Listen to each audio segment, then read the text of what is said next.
499. Yes, we have reliable health care for you at Great George Street Pharmacy, Savannah, Lamar.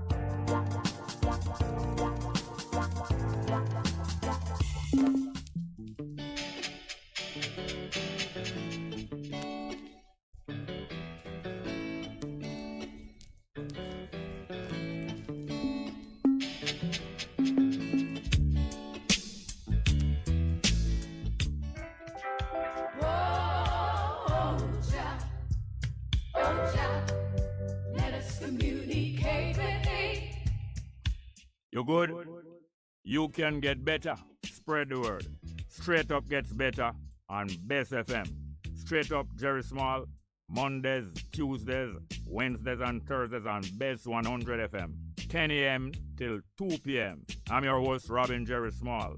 The numbers are 279-8473, 279-8473, and 619-1508.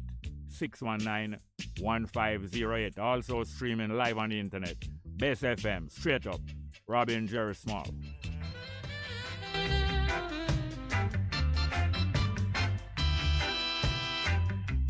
If you got to feel it, you got to be clean.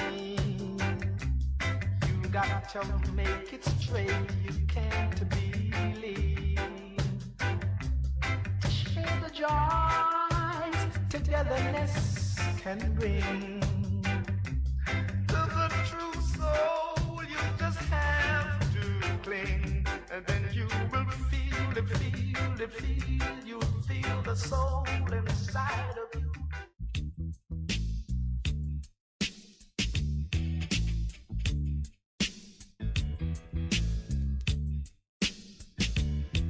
The views, opinions, or statements which are expressed on the following program are not necessarily those of Bess 100 FM. The views, opinions, or statements which are expressed on the following program are not necessarily those of Bess 100 FM.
Yes, good morning and welcome to the program for today.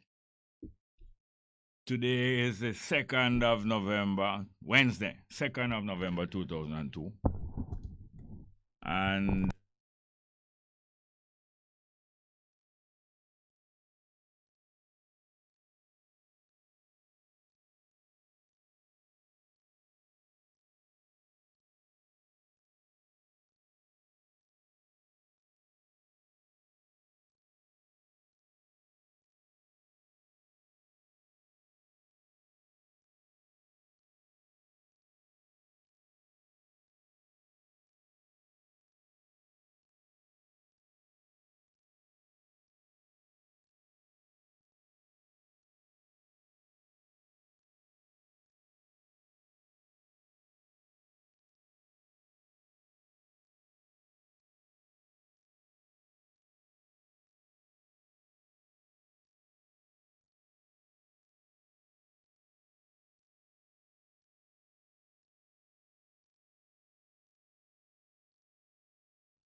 the sound was not being heard. I don't know if it's everybody. Would it be everybody? The sound was not being heard from the start of my talk on the program today, the 2nd of November. 2nd of November, Wednesday the 2nd of November, which happened to be one of 3 well celebrated days straight. 31st of October celebrated in Europe and America, especially as Halloween Day. The 1st of November celebrated mostly in Europe and some part of Christendom as All Saints Day. And the 2nd of November celebrated by people all over the world, especially through the Rastafari school and family, as the coronation or anointing day, the day of the anointment of Haile Selassie. In other words, the swearing in and anointment of Haile Selassie in 1930 as the head of Ethiopian government, King of Kings, Emperor of Ethiopia.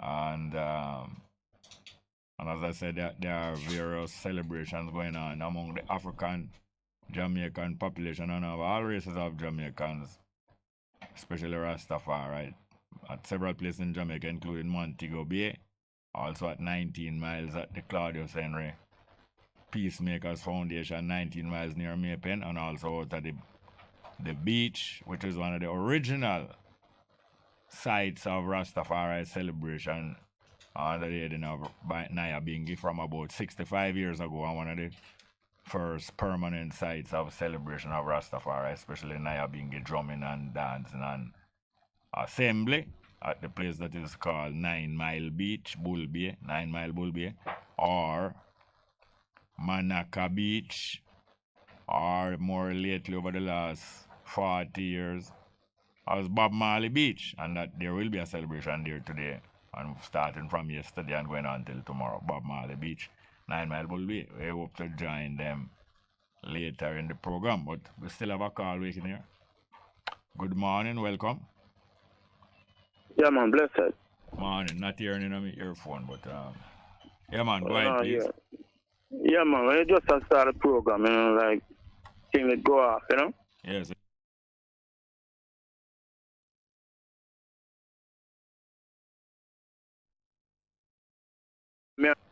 Repeat the introduction to the program.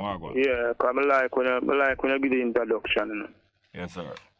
Sometimes I say, because I can't tell you if you run a program still, but sometimes I say, you couldn't, you know, like give all a 5 minutes or a 10 minutes introduction, you know, where you talk to the people, man, you know? Yeah. Them know what go on and them things, because I enjoy it that way. Yes. Anyway, but me I say I know Jerry is like, you know, keep on so things that get worse and worse, you know? In Jamaica or in the world? Well, at Jamaica, first, mostly me I talk about, you know, because Jamaica, I'm there, Jamaica. You understand? Yeah. And the word surplus, Jerry, what surplus mean? Surplus. Well, plus mean more, and sir sometimes S-U-R sometimes mean on top of, more on top of what they did already. Okay. Things were left over. No. Things were left over are more than what is required, or more than what can be, than what was before. Okay. No. The government collect more tax, $51 billion over the amount where them stand to collect. Yeah. During the last quarter. Yeah. And when you look on the condition of how Jamaica, how dirty Jamaica is, you know, you have to really wonder. When you look on the road, them where them are deal with them are collect gas tax and all them things they call. Them are the only country in the Caribbean that no cut off the tax off of gas. Half of what go on, you know. Guyana do it, Barbados do it. All of the other rest of Caribbean countries them do it. And for them gas tax, expensive than all of the other rest of the country. Then. And when you look on the condition of the road, them, where them to them collect the gas tax fixed, them have the gas tax on 41% gas tax. Them collect $51 billion more off of income tax and levy tax. Where them say them all collect. That means if them say them no collect 200 million, them collect $51 billion more. You understand? If them say them no collect 200 billion, them collect. Yes, way over, yeah. Yeah. And look on the position and look on what go on in the country. Less services, being served less or not less. At all. You know, September gone. This government, the Jamaica Labour Party government, run Jamaica 30 years. And PNP run it 30 before. So, out of the independence, we independence for 60 years. I mean, I go check from in the 40s, from the adult suffering from in the 40s. Right? Because you can't tell them in England the response. And then was premier. So, me will check from 62 where them get independent. Right? When them get independent, Bustamante run the country. Bustamante government and thanks run the country till 72. Right? Yeah. Then Michael Manley run it to 80. Yeah, I run it from 80 to 89. All right. Then PNP take it up and run it to 2007. 18 and a half year. 18 and a half year. Bruce Golden run it 5 more years. I mean, I tell the 3 months where it's Gancho. Yeah. He run it 5 more years till 2012. Right? JLP. Yeah. It was really about 4.5. Yeah, 4.5, man. Yeah. 4.5 or 5. 5 months. 4.5 from I think it was September 2007 to the new government swear in 2012. 12. The election, I think, running at the 29th of December, but the PNP portion of a swear until 2012. Yeah. So when you put in the Andrew in 6.5 ago, 7 years now, you get to them 30. And when you put in Portia 4 years, you get PNP 30. Yeah. So the two of them are 30. Yeah. And if you check the last 15 years, GLP run the country 11 years. You understand? Yeah. So this blame thing when them are going and blame, none of them no fit people. I want the people in the diaspora here. None of these people, them no fit to run Jamaica. When you look on the health sector, it now run good. When you look on the security, involve the police them now and the whole of them, it now run good. When you look on the education systems that shamble. So these people, that is not the answer. None of the sectors or areas of administration running properly.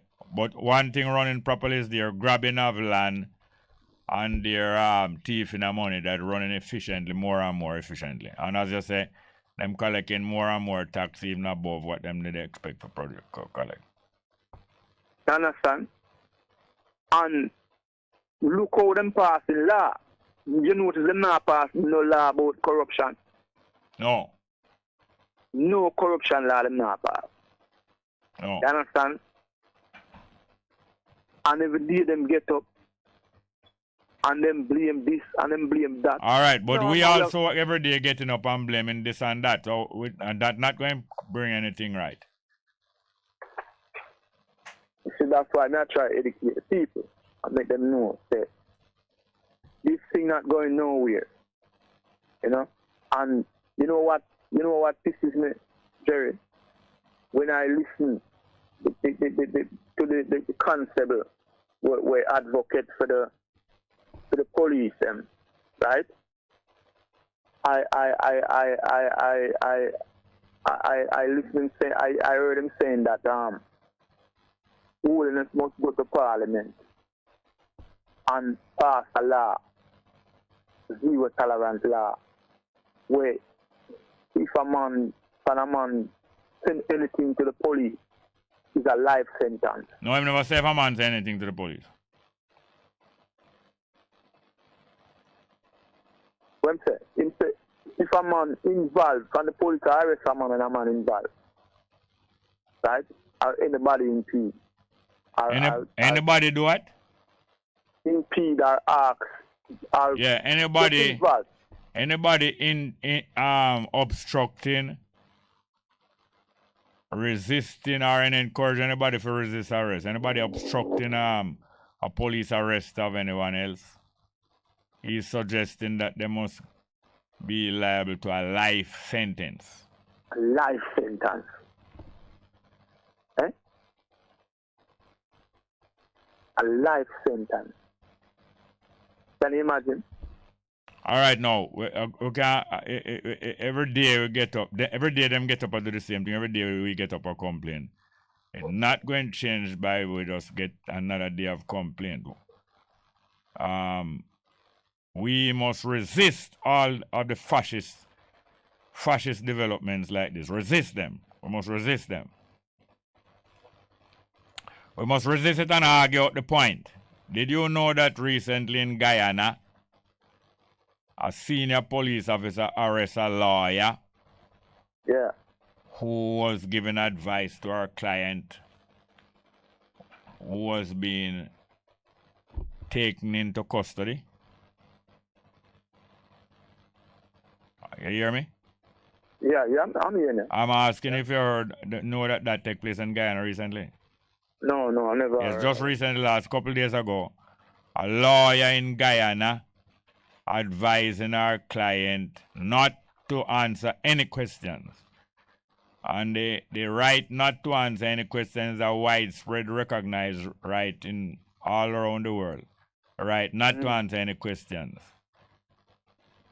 Not to answer any question. Even in court, make them judge about not answering a question which might put you in a worse position. The lawyer is advising our client not to answer any question. And a senior police officer, superintendent of police in Guyana, arrest the lawyer and detain her. And the lawyer call all the attorney general. And the attorney general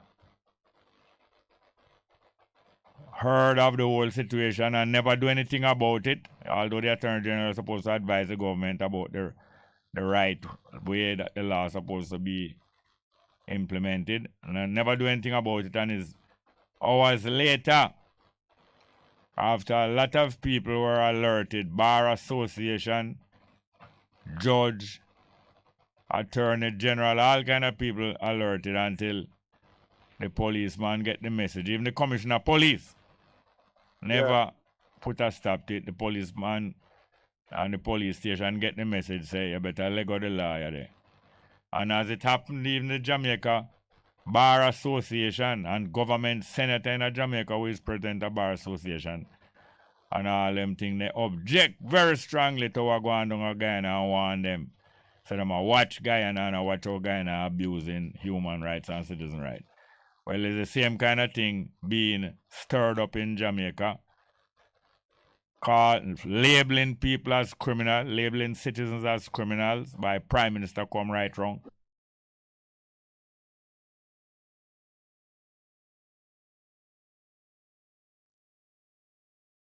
Ordinary citizens as criminal and urging police to shoot, to kill criminal and so on and so forth every day. Test them a test, you know. Test them a test the people. Them not sure of themselves, you know. Did you know them not sure of themselves? I'm not sure of themselves. Testing the people to see how far them can go. The people like how them a test out a bull be there. Yeah. Test and test and test. Because a thief do, you know.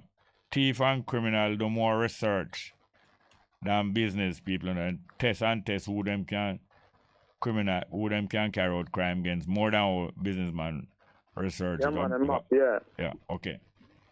So they're not sure themselves, and we must resist this thing, just like our Jamaica Bar Association and government, senator, and labor right, big shot, law, and all them way there.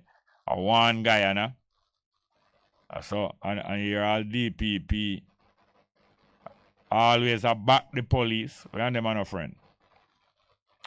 Always back the police against the citizen.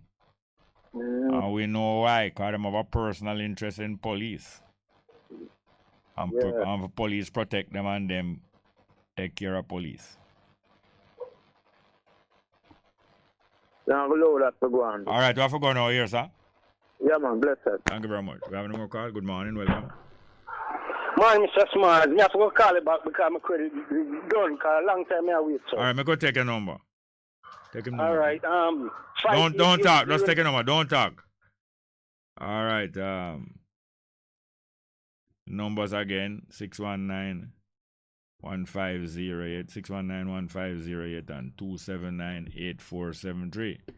279-8473. Now, as I said, trick or treat Halloween, but them have the habit of them have it in some countries, children going around and knocking on people's door and say trick or treat. Whether you're going to treat you good or you're going to trick you and give you something bad. Well, the Bustamante Hospital and the government trick or treat for Halloween. Because we've been hearing of some whole heap of babies being allowed to die unnecessarily in the Jamaica hospital and health system, especially at Bustamante Hospital. And then we hear of a little youth, 3 months old, I think it was, had a problem and taken into Bustamante Hospital. He was at Mandeville Hospital first and then he get transferred to Bustamante. And then it was arranged that him can get to go to America and a hospital in Florida will take care of him. People in America, a lady who does some great charity work, I forgot her name, I soon find out her name. Joan Myers, she's a Jamaica woman who's part of a thing named Women's Federation for World Peace. She organized to get a hospital to take care of him in Florida. She organized some fundraising for people pay for whatever it costs, all helicopter for fly him go down plane, and all of them money covered. And them send weeks ago, or how much do you know? Weeks ago. Them send, or days, 2 weeks ago it look like. Them send to, of course it's weeks ago. Them send message to Bustamante Hospital say, the hospital in Florida need a letter from them. I tell them what is this, what is the condition of the child. Them need a letter that will authorize everything to go through. And from the 10th of October, that is more than 2 weeks ago. That's more than 3 weeks ago. The Bustamante Hospital has been requested to give them that letter, and Bustamante Hospital refused to give the letter. Until the Gleaner bust out the story, that time the Bustamante Hospital run now. Run Sunday. Run Monday night. Run Monday now, come give them the letter. That time them have a appointment the next morning at the US Embassy to get them visa for fly out to the little youth.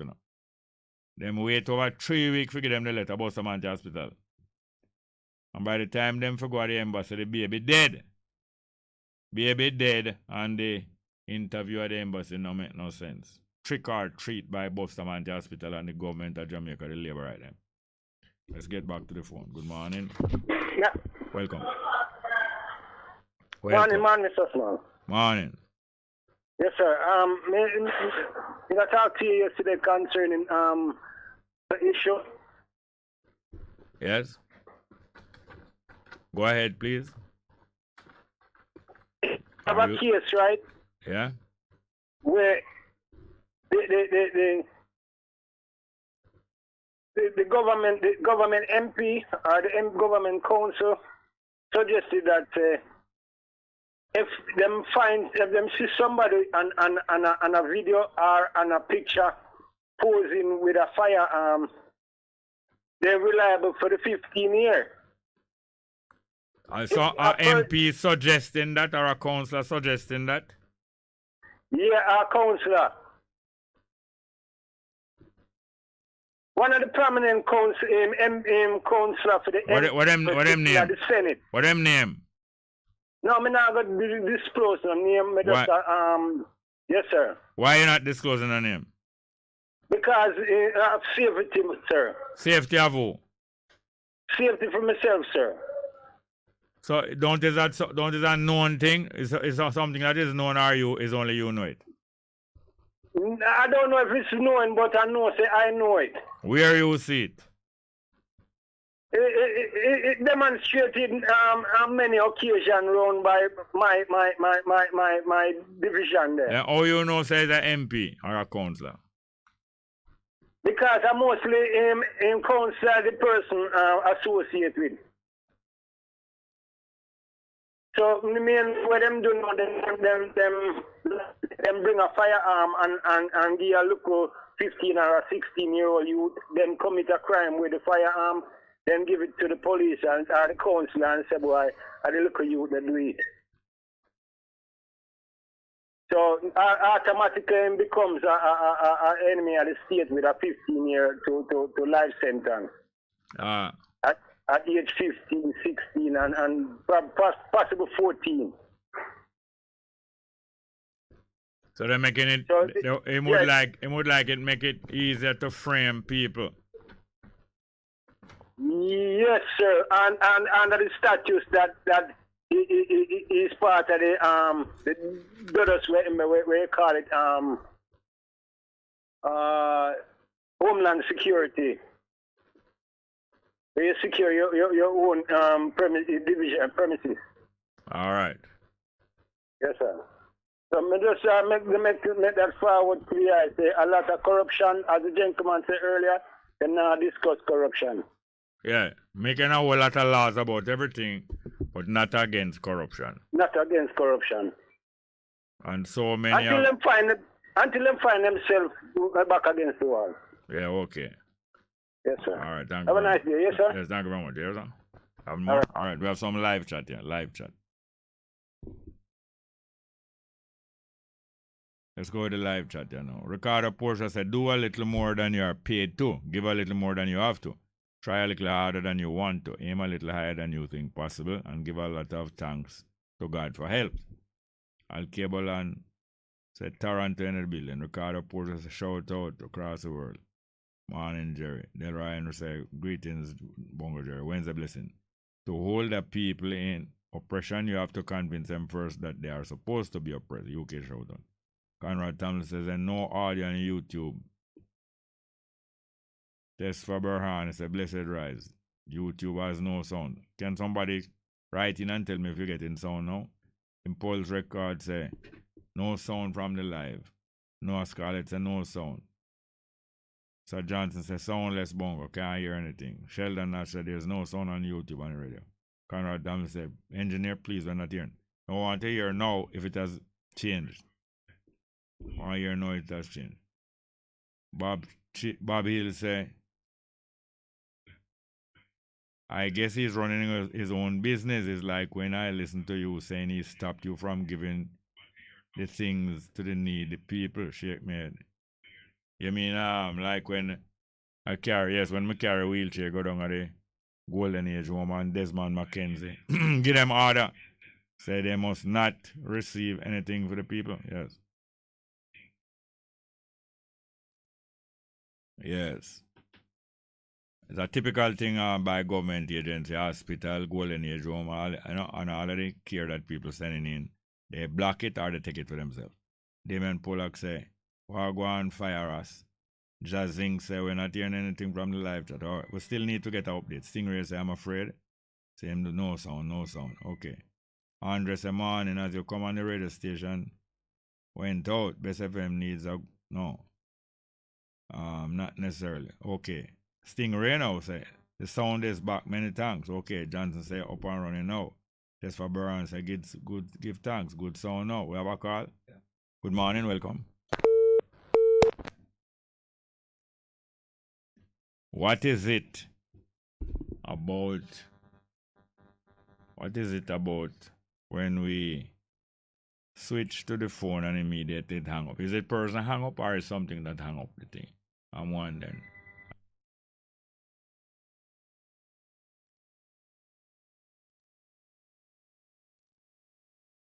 And next one? Next one? Alright, okay. Yeah, we have more live chat. Test for Burhan, he say. Blessed, progressive day to all ones. Conrad Thompson, YouTube live with the audio. The natal say, Bess FM, Universal. I have Bingy. Jazzing said, back now, Zane. Keon Brown's the most natural, Bongo Jerry. Family globally welcome. Our Geos Curious, what am I call? Next one. But, good morning, welcome. Good morning, Bongo. Welcome. Greetings, Bongo Jerry. Wagwan. Whether everything is good. Yes, sir. Now, the last time we talk about this MP from Westmoreland, the one who beat the woman with the stool in her head. Yes. Yes. Woman beat No. her. Yes. No, at any point, did the Prime Minister's wife or the Minister of Security's wife say anything about the matter? I don't remember. Doubt it though. I don't remember. So, them can't say anything, or them couldn't say anything. You couldn't ask me that. I'm not in bed with them.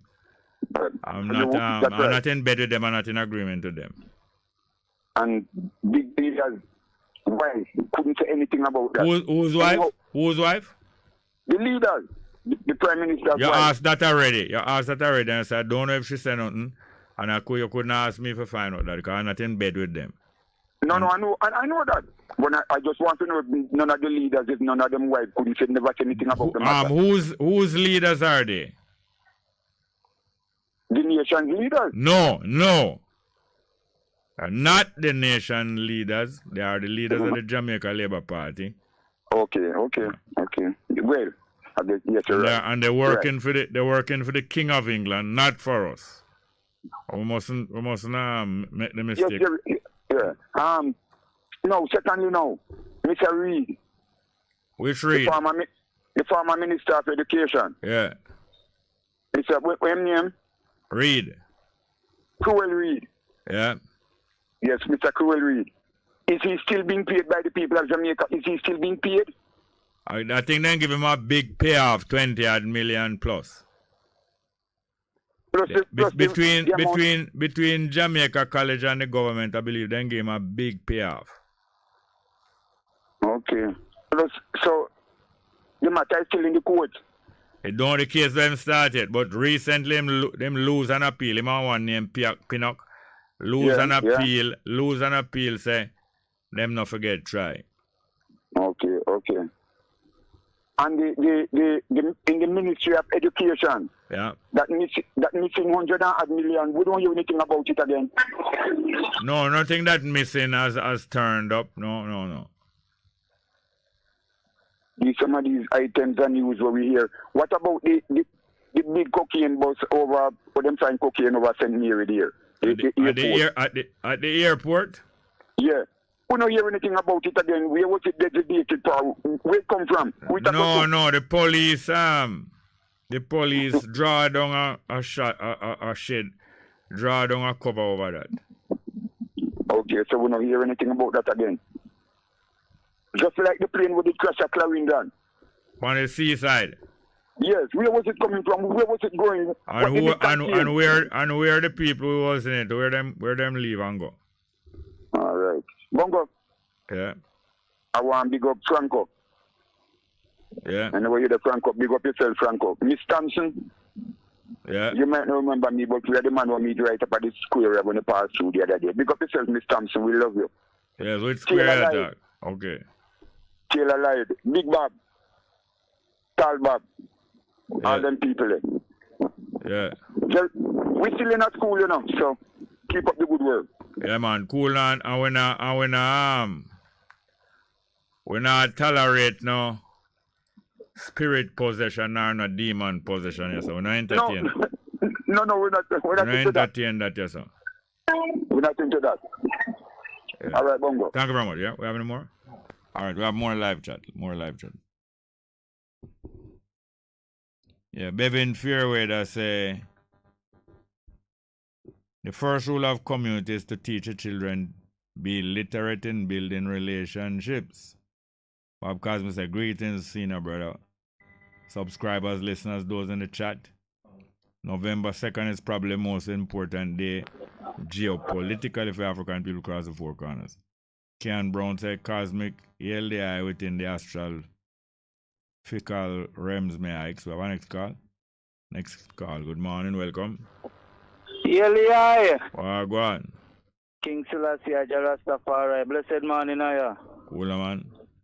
I just hear you say one ELDI there. One message you read? I think so. Oh. Yes. Yeah, man, give thanks for the day again, you know? Cool, man. Yeah, man, bless up, man, with the give thanks for a day like today, you know? Yes, Coronation Day, 2nd of November. Yeah, man, mark some milestones and go forward and measure how far we reach again next time. Let me tell you, man. Great day in history, you know? Yeah. Yeah, man, the black man king was crowned, man. Yeah, you know, and people get to Ethiopia 10 years before.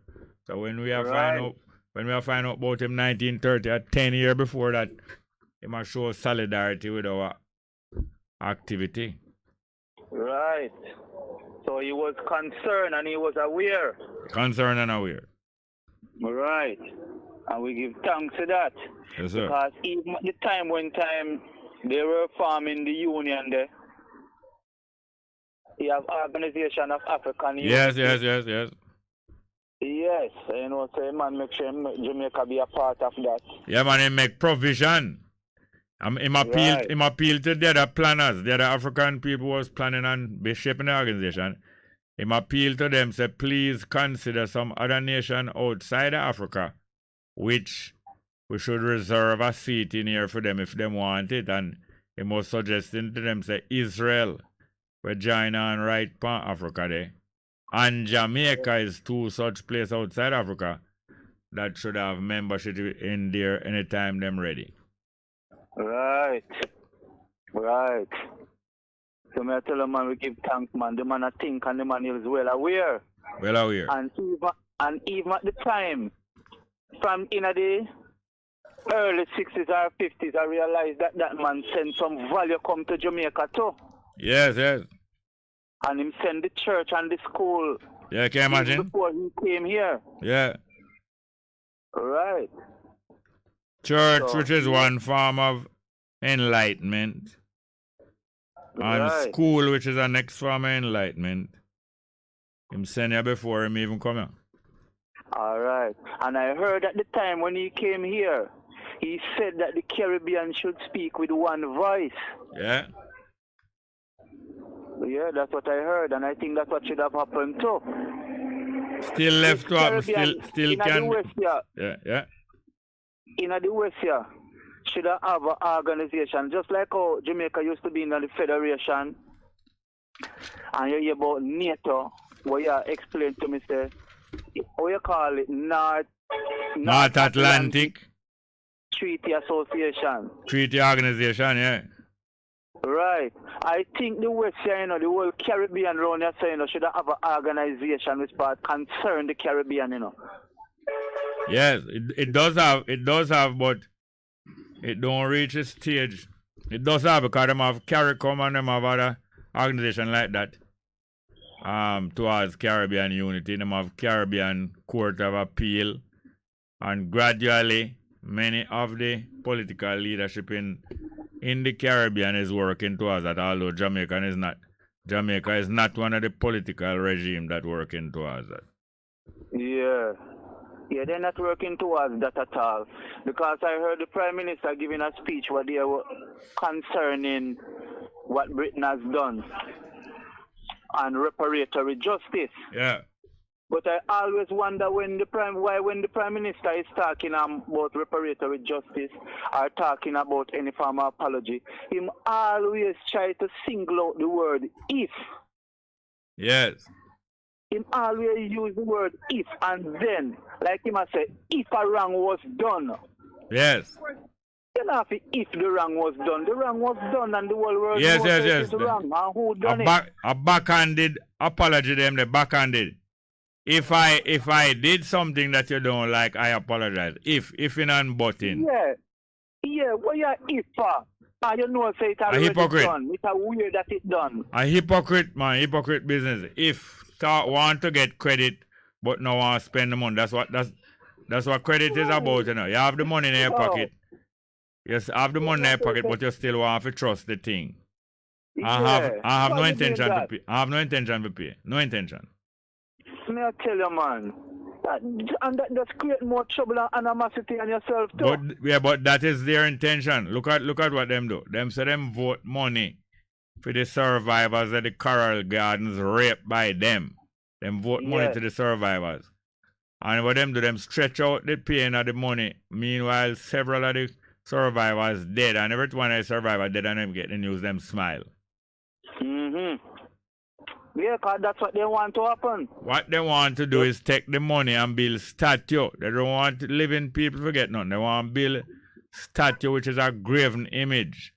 A dead thing, but them know say people who worship those things, they quicker than know them more than recognize life. Them know say people. So they will do anything else with the money apart from you and your family get it. Yes. It might make your life better. Right. But Mr. where the African people is waking up, man. So it's only time, you know? Time and action. It's only time and action. And action is already there, man. And we have time. Yeah. We're using up the time as best as possible. All right. And concerning Monday, I was talking to you about one of my co-workers that was missing. Yeah. The same time that I was talking to you, it seemed like he was being fished from the water down at the waterfront there. What you saying? Is him? Yeah, man. But after 1 Monday afternoon there. Yeah. Found by some fisher folks down the waterfront. Him body have on any wound? Yes, I say a big wound is in the chest. But they cannot determine what caused the wound because the body in the water seems like from about Saturday night. Yeah, but there is there are methods and sciences that can be used to still find out a lot of things that look cloudy. Yes, so they must be waiting on the autopsy now. Yes. Yeah, waiting on the autopsy. They say they couldn't determine what caused that. Yeah. Because somebody still like about somebody put together. Yeah. Yeah, man, the salt water deal with him bad, me I tell you, man. Oh, yes. Yeah, but we give thanks that we can get closer to the case still. Yeah, man, sorry to hear that, but keep in touch with one another the same way because as you heard about it, your set of man and woman and wives and friends circulate and keep in touch and we will get better and better till we are able to prevent. Yes, I. Give thanks, man. Go and keep all right, you want to go for man. some live chat. Thank you very much, yes, sir. Conrad Tomlin say YouTube live with the audio. Test for Burns say blessed progressive day to all one. The Natal say Ayabingi. Jazzing say it up back. No, Zine, yes. Kian Brown say most natural mix. Bevin Fairweather said the first rule of community is to teach. Well, we'll pass that already. Greetings. We'll pass that already. Yeah, man. Grand Rising, Delaware Grand Rising, Reasoning Space, ELDI. Jamaica always run by the British. We must start with the motivation to take the country. Michael Miller said good to go. Delaware Graham Yale Raspal, insightfulness of the reasoning. Mark Edwards said yes, sound. All good, sound up. Kian Brown, Sheldon Nash, Bevin Fairweather. Delaware understands the sound has started out using YouTube. Big Truck says it's 10:45. YouTube good. Yeah, right. Then all the people call. They complain, but like Raspal, but there's no action. Sarah Furma said greetings. Can you clarify if Leonard Hall was present at the Coronation Emperor? I heard that he claimed to be there, but I don't think it is true. Several people claim to be at the coronation of the Emperor, but I don't think it's true. I think even at one time, Claudius Henry, it was said was at the 25th anniversary, 1955, but I don't think it is true. And I know that if Leonard Hall was there, you would hear more and more from him about it, but usually them You hear a 1 claim and you know, you're nothing after that. Let's go to the 11 o'clock.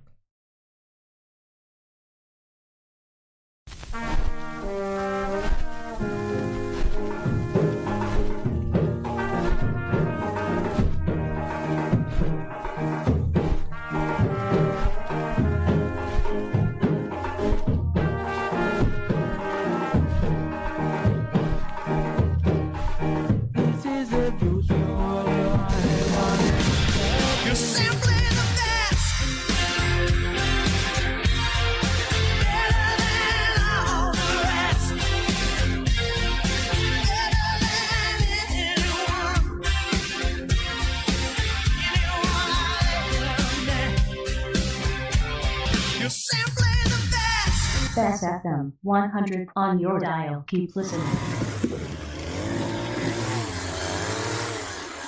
Morning, Miss Lara. How you do? How are you? Boy, I see the belly before me see you. Look here, man. No, that's around 2 months ago you tell me say you was expecting. Boy, Mr. Jones, didn't this is the belly out to get bigger than me already? By the way, the hedges and the lawn looking extra nice to them, man. I wonder if the Smiths them know how lucky them if you have a gardener like you. Boy, I hope so, you know. Cause I raise that do me well right now. Me too. By the way, it's all you just a reach. Usually me come see you here already. You know, so me just a come back from down a clinic. I go do me check up this morning. Oh, all right. And everything is well with you and the little one? Yes, man. The doctor said the baby developed nice and healthy. You know, so string being a kick and thing. Wonderful. Yeah, man.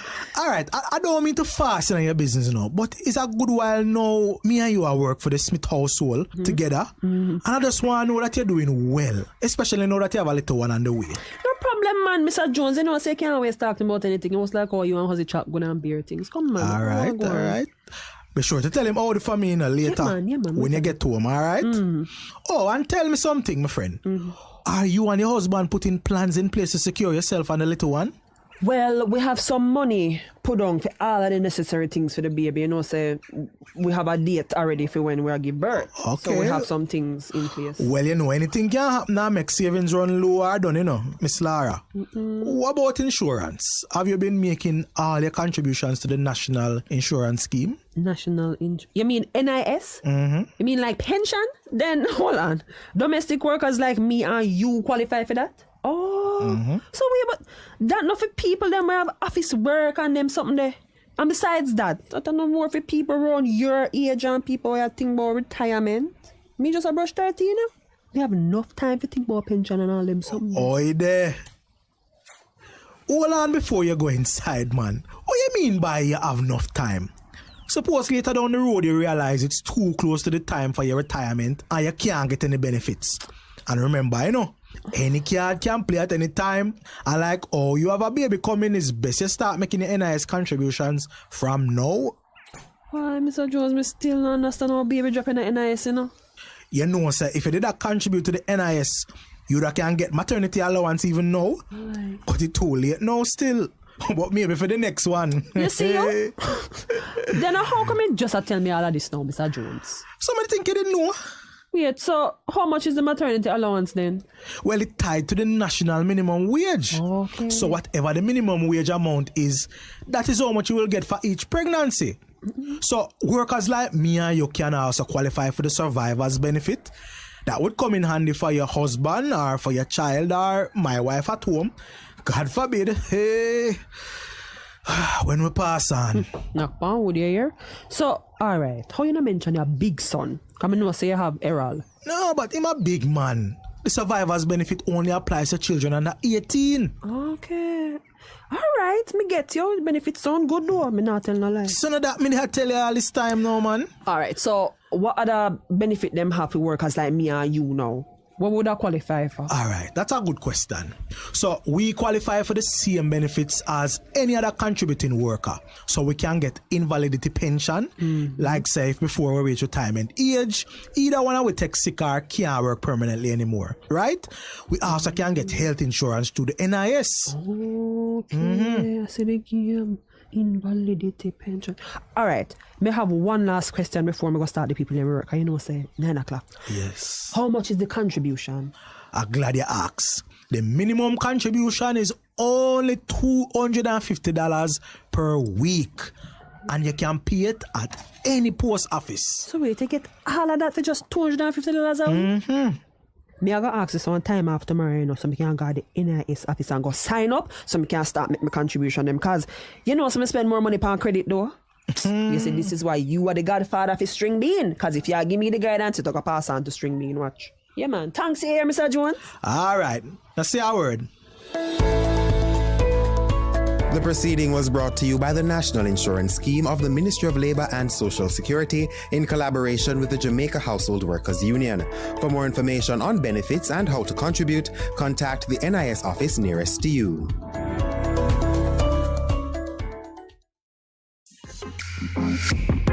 A production of the Jamaica Information Service, the voice of Jamaica.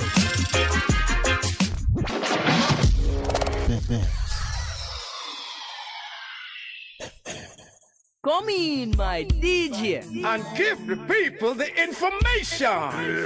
Hear this? Before a hurricane come, you have to go through a list of things where you need and things where you have to fix, like your roof, your doors and your window them. Buy your nails, hooks and fasteners and fix them. Get your hammer, your pliers, your rope and your wire. Stock up with ply and a whole heap of lumber. Plastic tarpaulin and plastic bag. Kerosene stove and a coal stove. Kerosene lamp, matches and candle. Yo, trim the tree them and clean the drains. As for you prepare before a hurricane. So be prepared. Prevention is better than cure. Better listen to ADBAM. A message from the Office of Disaster Preparedness and Emergency Management.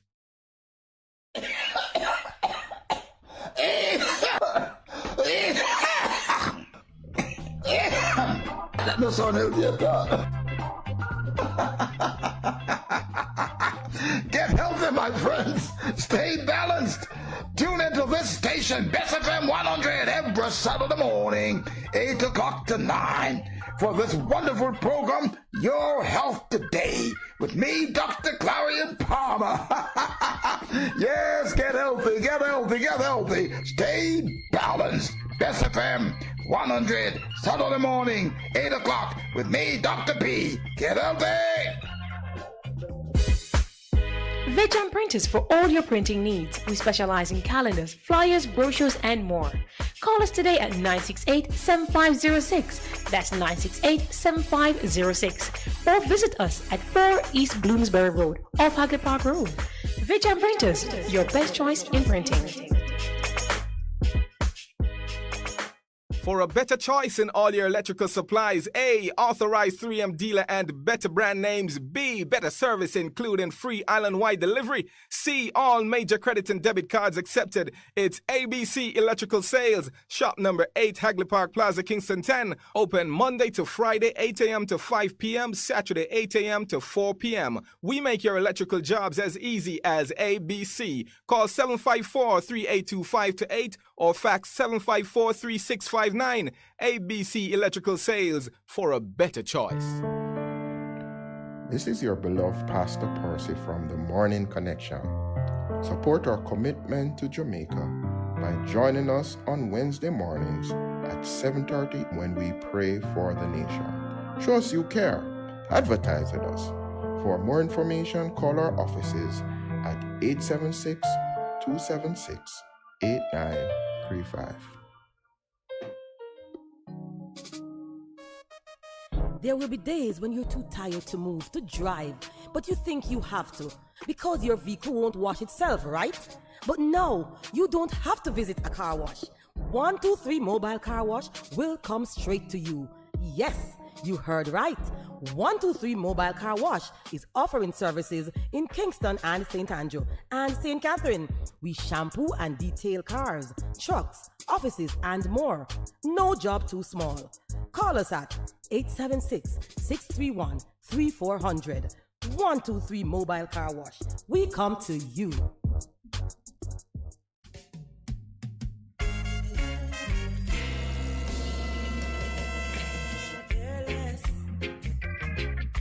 And love more, 'cause you open up the door.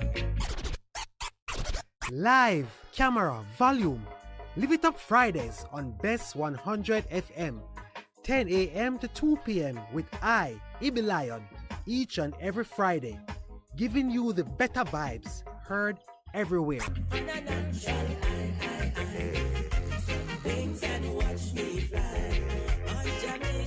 Are you ready?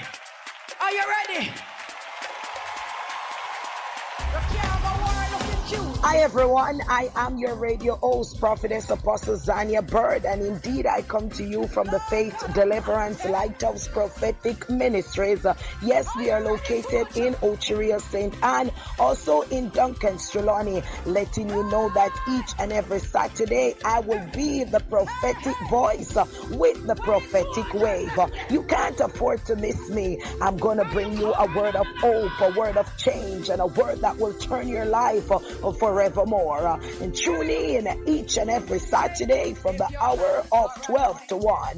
Peace, I'm out.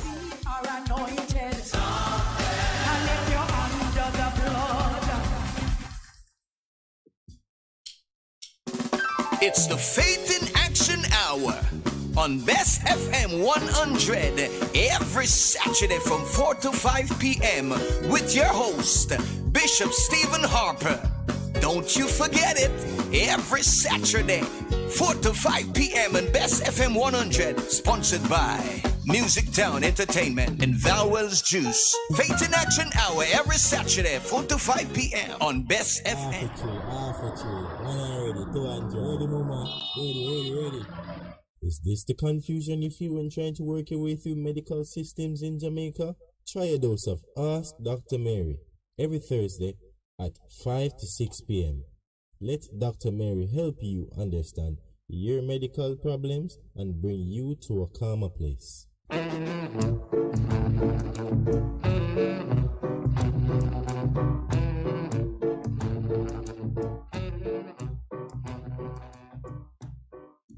It's good, it's better, but nothing beats.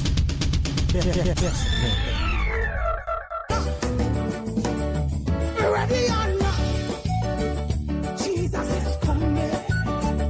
Ready or not, He's coming again. Yes, my friend, ready or not, Jesus is coming back again. Bishop Dr. Juliet Fagan here. Don't forget, there is a shift. You got that right. There is a shift in the atmosphere. You can catch Friend of a Wounded Heart on Saturdays, 5 p.m. until 6 p.m. You got that right. That's right. Friend of a Wounded Heart has shifted to 5 p.m. until 6 p.m. on Saturdays. And guess what? Keep that dialogue right there. Whether you're ready or not, here I come. Ready or not, glory. Jesus is coming. Ready or not, He's coming again. Ready or not, woo, Jesus is coming.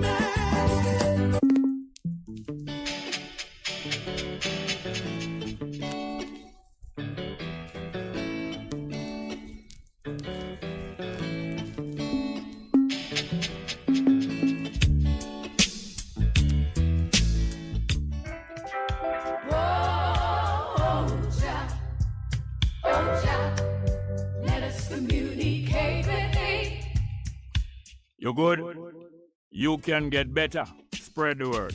Straight Up gets better on Bess FM. Straight Up Jerry Small, Mondays, Tuesdays, Wednesdays and Thursdays on Bess 100 FM. 10 a.m. till 2 p.m. I'm your host, Robin Jerry Small. The numbers are 279-8473, 279-8473, and 619-1508.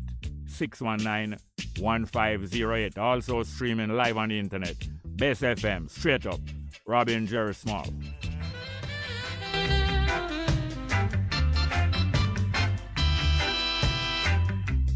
If you're to feel it, you've got to be clean. You got to make it straight. You can't believe.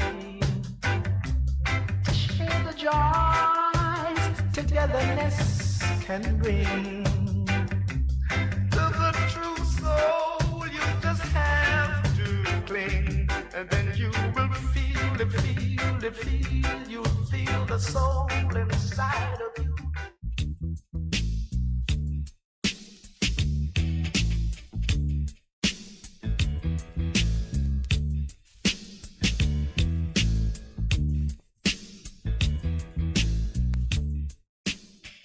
It's good, it's better, but nothing beats.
And you will see that He rules us all. That He rules us all.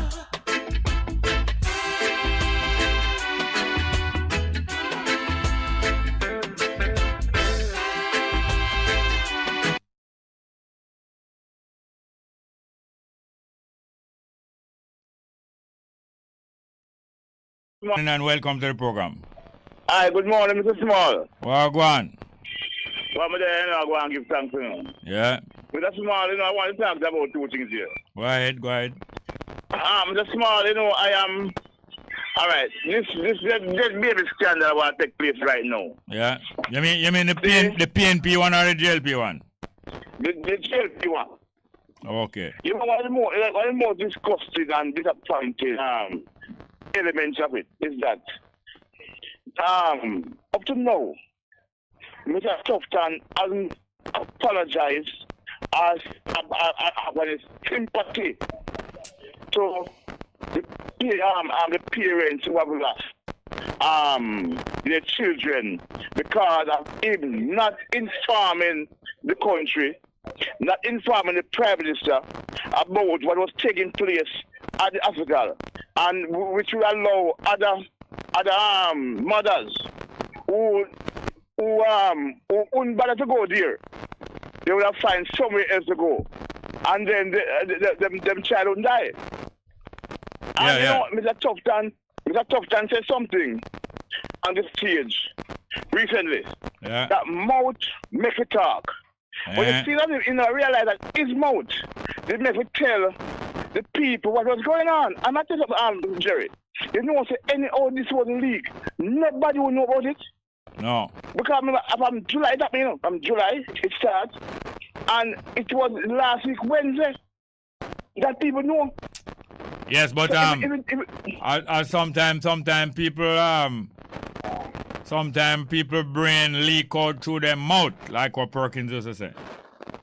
And that is why I am calling for that tough time to be relieved of his duty. Either resign or he be fired. Who must relieve him? Who must relieve him? The Prime Minister. You know wholeness. Quick for relieve any one of them team of them duty. No, but what it seems as if is that Mr. Wholeness cannot even talk, even call tough time name because relegation. Why you mean him Fred? It seems so because yesterday in Parliament he said nothing at all about the dead baby saga. Not at all about it. Then you expect him to bring up things that going to put him in our trouble? No, but all right. You know what? Other things happen. You can come and defend argument, but there's no defense of the minister. On the other hand, you know, wholeness, Tufton is an alternative to wholeness, you know. So either hold on. You know, so what go on in England?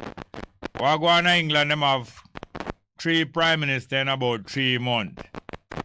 Because when the prime minister not suit the people, them have to get rid of them, you know, otherwise they may lose them power.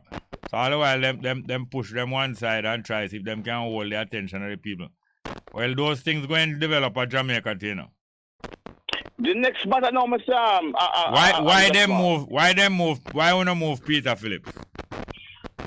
No, Peter will resign. No, why him move? Why them move him? Why him have to move? Why? No. Him said him ready to leave. No, Peter Phillips couldn't win no election. I wouldn't want to say that. I know you wouldn't want to say that. I won't blame you. I would know you wouldn't want to say that. One of the reasons, one of the reasons why Dr. Phillips lost the election too. No, but I give me no whole power. One of the reasons. Look here, him couldn't win. All right, one of the reasons why him lose the election is what? When he went to conference 2019, and he outlined some plans what the PMP want to do for the country. Yeah. Like the contract workers, to make contract work a thing of the past, to give land to the when him land. do that, when him come with that, what happened? A lot of people were not in agreement with things like that. And so that's the reason why him lose the election? No, because that was the reason. What is the reason why him lose the election? There are many other reasons, but them one. Why? What is the reason why he lose the election? Because people never vote for him. Why the people never vote for him? Look here, next topic now, that's one. No, you want to shift the topic. When we reach the nub of the thing, you want to shift it. Next topic now. Yeah, so same like how the PNP, Peter challenged Porter 2 times. Him get it, him couldn't manage, so Bunting now get fi move Phillips out of the way, but Bunting himself not popular. So Bunting knows that him can't come forward. So when I move Phillips out of the way now, Bunting have to send Mark Golden forward, not true? No, the delegates vote for Mark Golden. Yeah, but who organized the delegate? Don't you know that the delegates are organized and heard? Hold on, let me talk, little. Don't you know that delegates are organized and herded like sheep, and they get all box lunch, and you will get all a 2 beer more than other people? No, nothing like that. I voted for Mark Golden. I mean, never forget not to vote for Mark Golden, because I see Mark Golden. All right, but you're changing to say who can connect with the people, but up to now, find nobody can connect with the people. No. Well, Mark Golden is connecting now. I tell you that. Yeah, I'm connecting, okay. I'm connecting, but yes. I'm not so. Anyway. The both wholeness also and the labor right them too. Them are going to have to start change leadership to see which one of them. Just like we're going. You see we're going to England? Yes, we're not going to have PNP. In the conservative, I'm not talking about PNP, man. There's something there on your mind, make you run back to talk about PNP. And I Yes, Labour right, man, the same thing will go happen in Labour right. Like what yes, happened, we know that. Like what happened in England, and like what happened in Wallop Road. Nothing like that. Then why Porsche not come back and bring it back together? No, Porsche. I'm looking at people time come, people go. Then PJ still a work on a repair PNP. No, PJ Patterson can advise. Then why Porsche do advise? Huh? No, Scar. The next matter now, Mr. Small. You know, like every year, you have students who take sexy. This year, the registration fee has moved from 3,000 to 5,000 change. When Maxine Wilson was Minister of Education, the government is about a system where every student, once you are qualified to do the exam, the government pays for 4 subjects: maths, English, 1 science subject, and a technical subject. When Raleigh come in, Raleigh, so what's that? 300 students per year not turn up for the exam. When you have 16,000 children that benefit, but when 300 not come up, not turn up. So what I'm saying, you're going to take it away, and you're going to pay for the exam, and when you see the test, then you are being refunded. Sometimes you don't get the money. Years you don't get the money for. But it has shown we have a myopic vision of Ronald Reid and the JLP. But that students know it's going to suffer because nobody can go pay the fees. The government needs to reinstate that program. Start pay back for the subject. Because if children people that turn up with that 16,000, nothing. So tell me something. Why them don't run you as a councillor down in Trelawney? I have no ambition to run what is your ambition? MP? No, I am not interested in representation of politics. Then what you do now? What you do? Who you are representing now? No, I am not interested in representation. But you are representing right now. Yes, I'm representing the PMP, representing the citizens of Jamaica. Where? In our? By bringing forward these topics that are relevant. Oh, so you are the media representative. Well, say what you want to say. They ain't not proud to say that. I am very proud to be a member of the Peace Party. No, man, I have to push you and show me, man. No. All right, No. All right, thanks. We're going now. Thanks, yeah? Have more all right, we have some live chat here, Del Ryan said, Mr. Small, powerful people cannot afford to educate the people that they are oppressed. Because once our people are truly educated, people will not ask for power, they take it, UK up. Big Truck says, as long as our people is so emotional and always in their feelings and always think everything is about them, it's a personality cult. We're not going to change nothing. Personality cult like Bro Dog. Sister D said, blessful risings, Bongo Jerry, oneness and perfect love. Big Truck said, tell them until we understand that no one is bigger than us or higher than us, whether it be politician, lawyer, or doctor, or God. Then they are not going anywhere. They look up to people too much. Then you not look up to Broad Dog too. Annette Brownson is a small, keep teaching the nation, okay. Del Ryan will say, I think that we put too much energy in music while the government rule the people without any regard for them. The focus have to shift to self-government. Bless up, great reasoning. Del Ryan will say, the emperor words, if we are open-minded and ready to learn, there are many things we can learn, not only from books and instruction, but from life experience. UK up. Have a call? Good morning and welcome. Morning, sir, Small. Oh, go on. Why, they're on the street and do that. Yeah. I just want to ask you a quick question. Do you believe in the gun amnesty? If I believe in the gun amnesty, yes. Believe that the gun. Believe that the gun amnesty will do what? Hmm? Believe that the gun amnesty will do what? Well, the minister call for the man them bring in the gun and them get on. Believe that it will do what? If you're going to believe in something you believe, say it will have a result. Believe that it will do what? Help in the country when the man them if them bring in the gun. If them bring in the gun or when them bring in the gun? When them bring in the gun. Alright, well hear this now. How long them make the gun amnesty for? Almost months? Yes, how long them make it for? I don't know. It's 2 weeks. What do you think about that? Waste of time. Why you say that is a waste of time? Because alright, you I go bring in guns after them bring gun within 2 weeks. Yeah.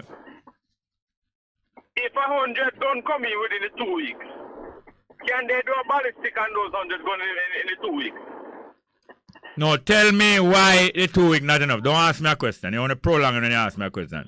Tell me why the 2 weeks is not meaningful. Because you're going to have a lot of murders and some of them going there where I go be unsolved. Yes, and tell me about the 2 weeks now. What about the 2 weeks? The 2 weeks is too short also. Yeah. Alright now, so you don't really explain yourself good. But I also say the very fact that them give it for only 2 weeks mean that they don't even take it serious. Not even them take it serious. It's not a serious attempt to bring in guns. If you go and give only 2 weeks to bring in illegal gun, it is not a serious attempt for people to build in gun. They only put in the 2 weeks there that afterward now, them tell the policeman them now, you're going to shoot to kill more now. You understand me? They're making the 2 weeks there and then afterward and tell the police, shoot to kill more now and make the people them know so we find them with gun, more gun framing and more shooting to kill, not determined for bringing in no prisoner. Because they already tell them, say, nobody, and the commissioner of police, some of them worthless. The commissioner of police have no ability. They only pull him out of army and some Sanders thing and some English accent, so he must grow up in England. They are not here to fight no crime. Them as a arm, what them want to arm up the police and soul them more for protect them from revolution. And the people them afraid. They're not afraid of no criminal. No criminal now come trouble them. The criminal is a threat to the people. They are afraid of a popular movement against them, so them arming up solely and police, that you can have solely and police all over Jamaica one time with a whole heap of armored car all over Jamaica one time have people on a gunpoint. Not fool nobody. Or they can fool a few. Indeed, because it just shows that them have no control over the crime problem. They don't know if they control it. No, them trick you. You're going back in a crime problem argument. That it's not about no crime problem control. It is about arming up the soldier and police more to keep the business people and the politicians safe. Not about no crime problem. Crime is not no much danger to them. 1 and 2 Chinaman get killed, yes, in a wholesale and them way. That's not no great problem to them. The great problem to them is popular demonstration all over the island one time. That is them problem. But them no coming. Okay. Yeah. Alright. Alright? Thank you very much. We have any more? Alright, more live chat. Delrime said, the Emperor's words, yes. Bob Cosmic say, Sister D. Ruben Group, greetings to all under your roof of solidarity. Dinatal Basco said, do you have a reason explanation of the word globalist? And how is this saying anti-Semitic? You tell me if somebody said that is anti-Semitic. I don't know about that. You are connecting the word globalist with anti-Semitic. You tell me what you hear about globalist and anti-Semitic. You can't just raise something like that and ask me. I don't hear about anybody saying that globalist is anti-Semitic. Since it is a question in your mind, you must have heard something. Tell me what you have heard about globalist and anti-Semitic. You understand? Damian Polak say, yell up, Sister Diang Bob Cosmic. Ross Nimba says, salutation to the conquering line of Yehuda. Victory again. Knowledge is supposed at top of the morning, fellow classmate. That story I gave yesterday in the grill. I played for my family yesterday. Them laugh so much. We love your Bongo, Patrick from New York. Yeah, laugh. What a joke to you. What a joke to you. A danger to me. Let's go back to the phone. Good afternoon and good morning and welcome. Good morning. How you doing, ma'am? How you doing, ma'am? That's good. And good morning to everyone. Yes, ma'am. And thanks to that man who was giving me a shout out. Oh, yes, oh, yes. Yeah. Yes, so, boy, there are so much good things. But sometimes, you know, the things what they are doing sad and doing bad, you know, sometimes we just have to try to be strong and, you know, so,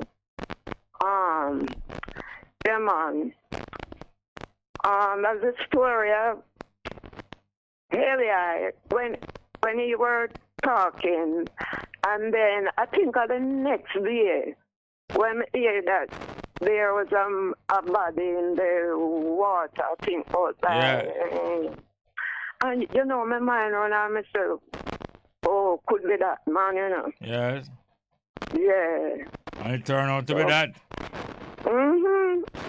Well, I just want to say my sympathy or condolence to them family. You know. Yeah. And to the taxi community, yes. Yes. And boy, although sometimes when people call, you know, and especially again when you hear two voice or two people talking, you know, I not even know, but sometimes we still, you know, because that's it, 6 or 1 half dozen other. Yeah. They find ways and means of doing their tricks and their evil and their dirty work, you know? Yes. Yeah, they just, then if it's not one way they try, they do it the other way, and, you know, it just, for them way up their demons behavior. Yeah. You know, they don't think of doing good and try to, you know, people as they have a song. If you try, and if you don't try at all, they would say you're lazy. Yeah. I don't know how people bad-minded so. Oh yes, if you try to reach the top. I wouldn't sing that one there again. I think that Clancy Eccles. Clancy Eccles, man. You know. You like the rhythm? You like the rhythm, yeah, man. Clancy Eccles. You know. Yeah, man. Another other kind of joke. It's happening, you know, but sometimes it's what they do is try to put in something and take it don't take it that hard, you know. Yeah. Nancy Pelosi. Nancy Pelosi, in America, the congresswoman, yeah. Yeah, her husband, I think the man with the hammer must be attacking him, and yeah, attack at him home. And him is a old man named yet, isn't it? Yes. So now, I was looking at the music of if I have a hammer, I would hammer in the morning. Yeah, man, Trini Lopez. Yeah, all over this land, but that was a friendly hammering song. Yeah, him a hammer about the love. Right, between him brother and him sister all over this land. But this one a hammer. A hammer for kill people.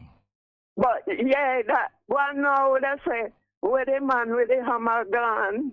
Yeah, I think that was a calypso. Yeah, look under your bed. Oh.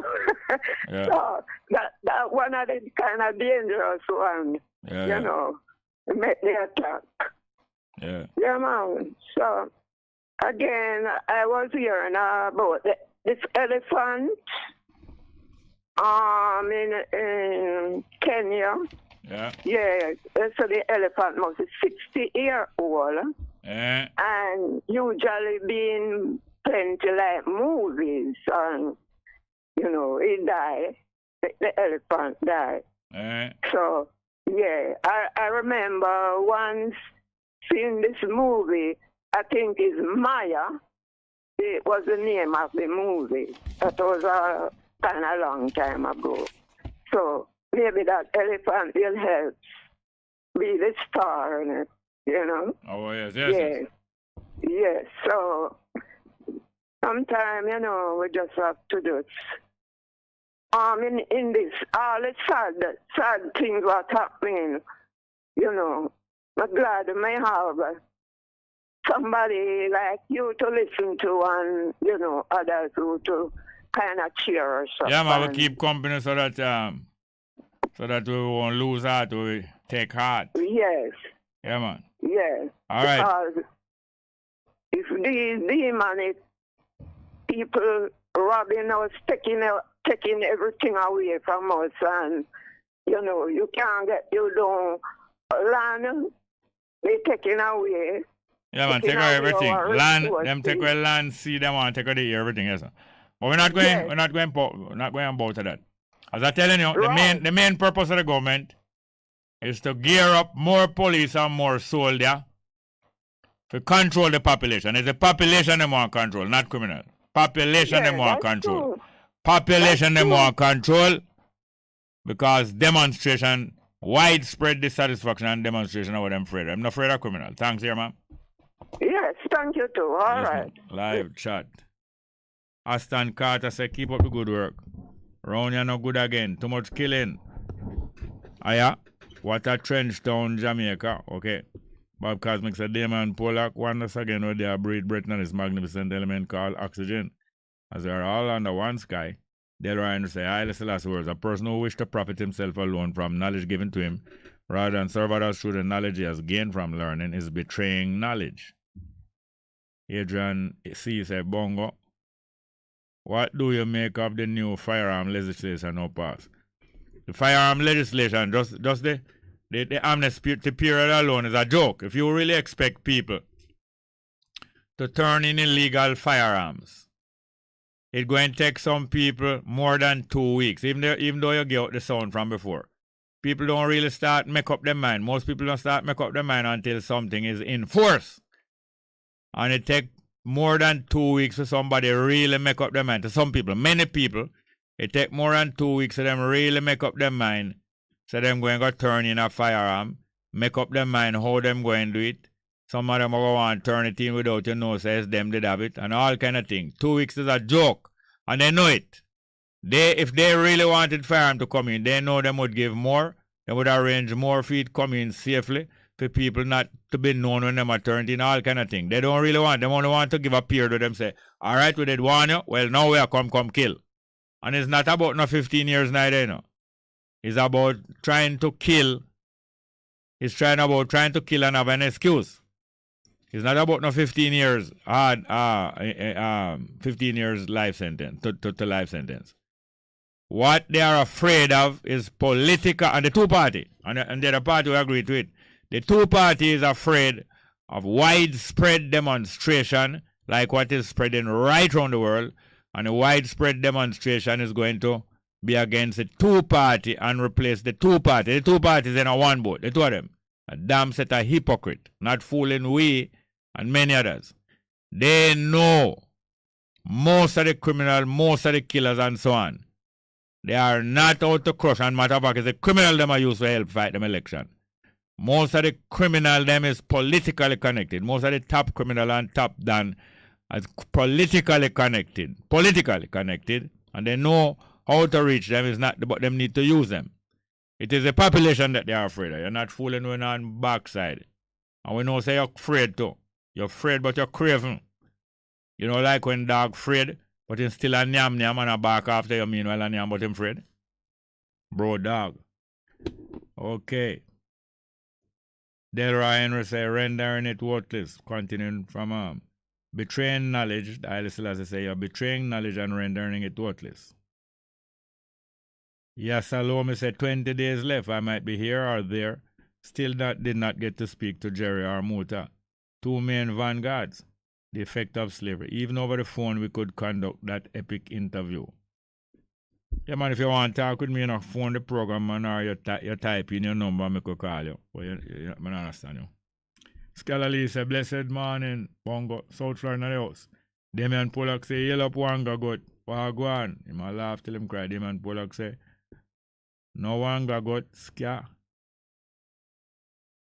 And I'll have to them again. Carter George say, will the dance of Tivoli and Jungle give in their guns? They don't have to give in them guns. Because them have Mark Golden and Desmond McKenzie. Don't forget no gun. Big Bob Cosmic say, Carter George, never. He keep being named, saying again, Jerry, Bonnie him from Aruba, take it from me, okay. Amor's vlog, Whitey said, Jerry, big up on the work you're doing. Just want to confirm what you already know, that we'll get rid of these two gangs that are oppressing us. Keep opening eyes, my brother. Jason Sharp said, Mr. Small, what kind of government would you think could be more suitable to practice in Jamaica by Jamaicans for better fury? What kind of government? A government that use the ideas of all of the people, get together, unite the people, them for protect them community, unite people for protect them community, with dead set against gangster and crime. Yeah, a government that unite people, dead set against gangster and crime. A government that insists that the police and the soldier is a service and must not ill-treat the people. Danger to you, policeman and soldier. If you ill-treat people, whether you're a police woman or a soldier woman, or soldier man or policeman. You understand me? That kind of government. Aston Carr said 2 weeks before full force of the law amnesty. That's a hypocritical poppy show. Yes, we want to play whenever I'm going to play out Sata Masagana. I'm going to play it now. 619 is the number. 1508. We're going to play Sata Masagana immediately. 619-1508 and 279-8473. 279-8473. Sata Masagana.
And you will see that he rules us all. That he rules us all.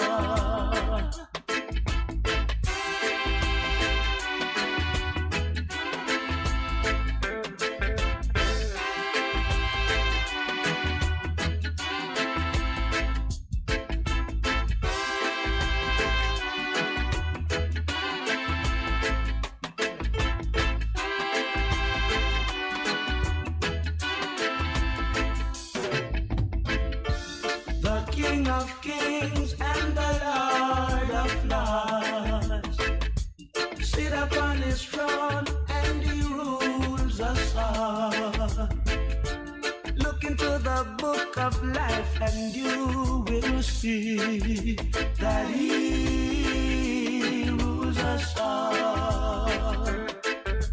That he rules us all.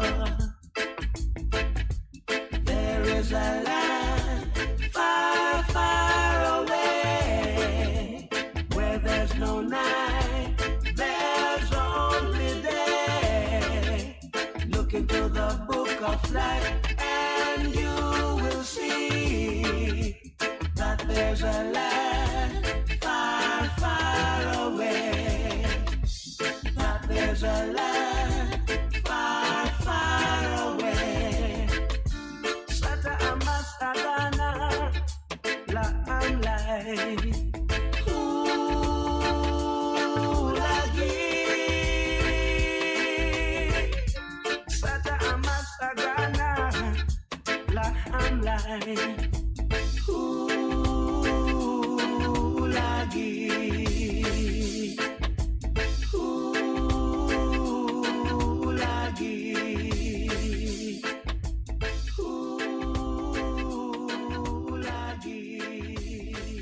The sound from 1968 of a Jamaican singing group, the Abyssinians. One of the most popular vocal music ever performed in Jamaica, regardless of no Bob Marley or no Burning Spear. One of the most popular and most played piece of music in Jamaica, popular music. Sata Masagana singing about the discovery of the coronation and anointment of the King of Ethiopia, 1930. All right, we're going to get back to some live chat here. But in the meantime, the numbers are 619-1508, 619-1508, and 279-8473. 279-8473. Yes, oh, I remind you that Miguel Lawn program later today.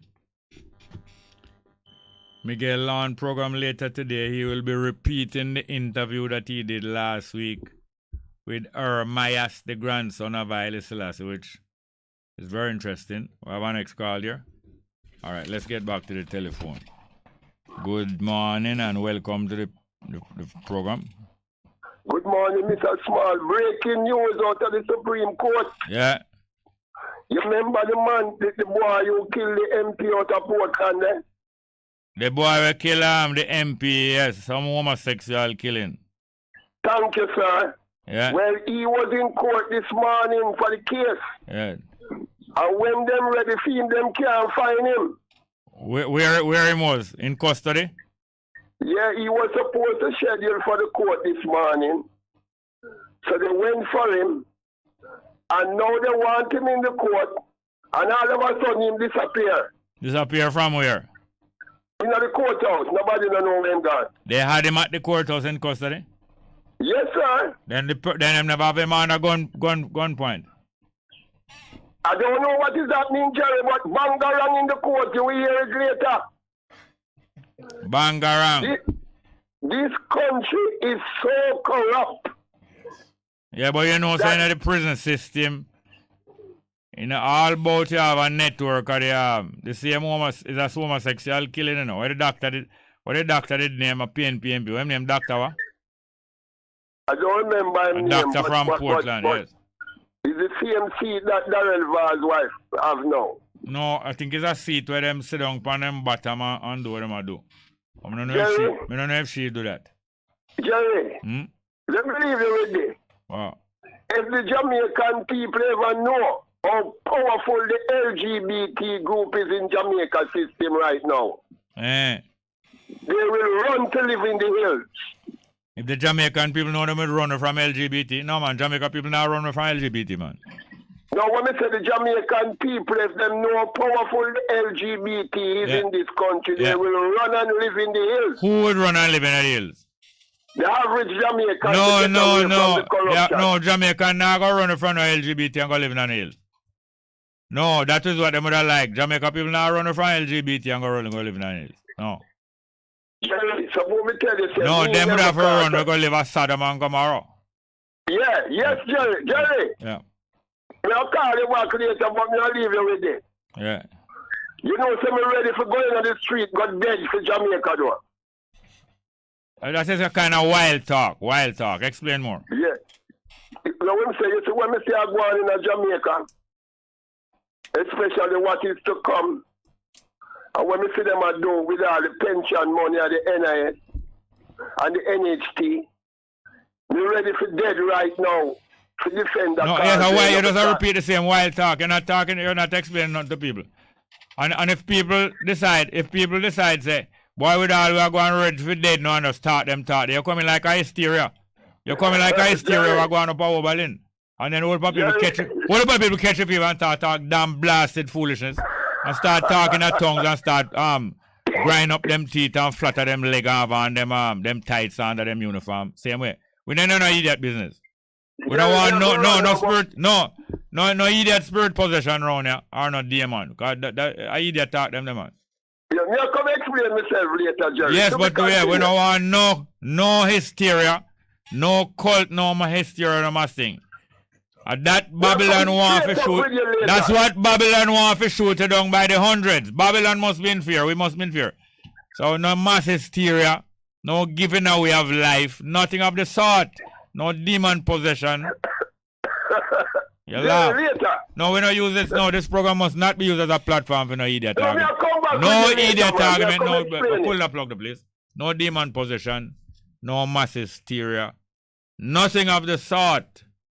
Nothing of the sort. Boy, you're speaking of tongues and all kind of thing. No. We know exactly what they're doing. And we're not going to play at them, man. And we're not afraid of them neither. They must be afraid of we. Politicians must be afraid of we. We're not afraid of politicians. But we're still not going to talk no idiot talk about willing for dead in the street and this and that and that and that. Yes, I did say yesterday, if we must die, we're not going to die like no hog. Surrounded by the bro dogs. No. But we're not going to go to the other extreme of no demon possession and no damn blasted spirit possession. No. Like a talk, brave, big brave talk. Good morning and welcome.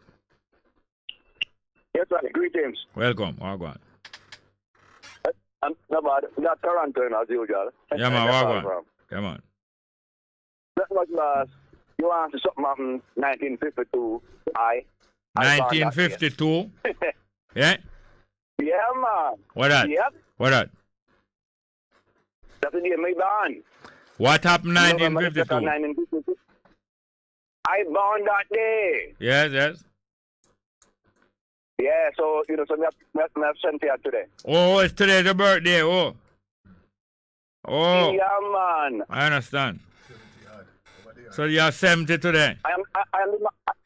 Yeah, man. Yeah, man. I'm the man for Hermitage, you know. Hermitage man. You know. Oh, yes, Hermitage man. Okay. Okay. Yes. Yeah, so man. I'm going to take a day off and doing nothing. Doing nothing, good. Yeah. Put my breakfast and get my wife to work. Yeah. And I chill out in the park right now. Yeah. Good, and good. Give good. thanks for life because I know my mother what you went through that day. Yes, yes, yes. To deliver you, yeah. Yeah, so, you know, that's how the man said, you know what I'm saying? Look for Stevie Wonder for me, signed, sealed, delivered. We must can play that. Thank you very much. Oh, yes, sir. Yes, sir. Yes, sir. And you see, what's my name again? Butter. Tell him to say greetings here, sir. Yeah, yeah. All right, you would know. You would know. Try call back after. You'd have something else to say? Yeah, I can call back anytime, man. Yeah, man. So try call back after news, okay? We have a little thing. Yeah, man. All right. Glad to hear from you. Thank you very much. Yes, sir. We'll go back to the live chat. And then we'll try play a little bit of Stevie Wonder. Signed, sealed, delivered. You may say more lady one. Yes. Yeah, man. Jason Sharp said, Mr. Small. What kind of government? Okay, we passed that already. It could be name say Martin Planner wrote that song, Masagana. Kumi, okay. Hep say, who is the king of kings that rules us all? No, the people who singing him rule, they might not rule you. I no claim say Haile Selassie rule everybody. Who sing and agree that him rule. So I'm not saying that him rule all people in the earth. Although you have some people claim that. Say Haile Selassie rules us, all the people. Us is inclusive of who says so. You can't impose it on other people. You understand me? Jason Sharp said, thank you, Mr. Small. I'm listening from New Jersey, missing my beautiful St. Thomas community. Keep strong. You're one of my favorite philosophers. Heb says, is there a land far, far away? Yeah, man, there are many lands far away. Most of the land in the world is far away from Jamaica. All of them. Even the South America is far away. North America far away. Everywhere is far away except a couple little islands, Cuba, Cayman, Bahamas, nearby. Heb say nonsense. Let them have to run. Yeah, man, them have to run. When I run from the LGBT, them have to run. Fire their moose tail and fire their LGBT tail. I mean, I put no fire them tail. Him friend put fire him tail. And him want a light. Him a beg him friend a light. And a friend light him behind. I don't, please, sir, in our studio, please. Hold it down. Knowledge and Power said, Bongo teacher, your outfit looking nice, eh? Yeah, Impulse Records say you are prepared to die for Jamaica without sensibly explain. I rate how young let call a wrong platform. No, can't have my version about me no want to give a fee, man. Wrong platform, thank you. Damon, no, I don't want cat to give away, man. Wow, yes. Damon Pollock said two true talk, Ross. We can't bother with the supernatural and superstitious business here. Yeah, man, we can't be like Peter, with the same ready and willing to go with Christ to prison and to death, and when he take a second, him never ready. And before daylight, him died the 3 times. Before daylight, 3 times, say, me, you see me, I walk with Jerry. After Jerry, me listen to Jerry, me never meet Jerry yet. I mean, I talk about me as not Christ no more, only I tell you, say, you can't talk about you're willing to do both of your will. Then, no, man. And then, little more LGBT, I run, come with in long bamboo, you have to run. Unless you want the bamboo steak, you. Yeah, man. Yes, sir. Damien Pollack said, John won't start. 12 o'clock. Thank you very much.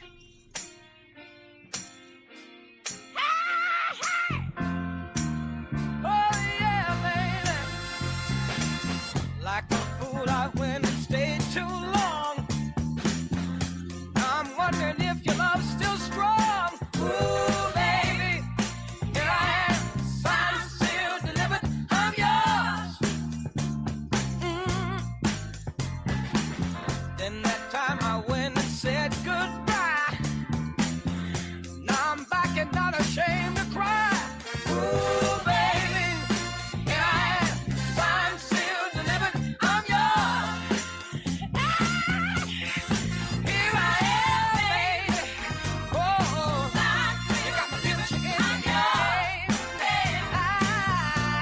Here I am, baby. You got my future in your hand. You're simply the best.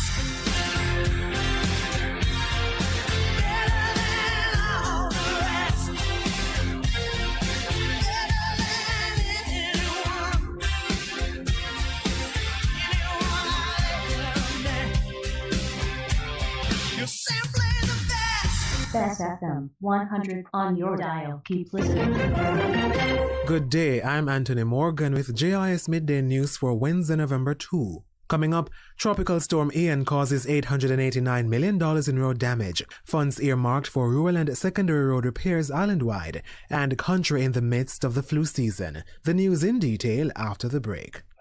No man, watch the pile of rubbish in the public space. People nasty, you know? Hold on there. Sandra, where you stop for? Look here, me have to take a picture and send to NSWMA. You never hear about the app where you can use to report illegal dumping and littering? Now what you say to me? Yeah man, you can call them or download the app from the Apple or Google Play Store. Well, me have to go download the app because enough littering me seeing this here town, yeah.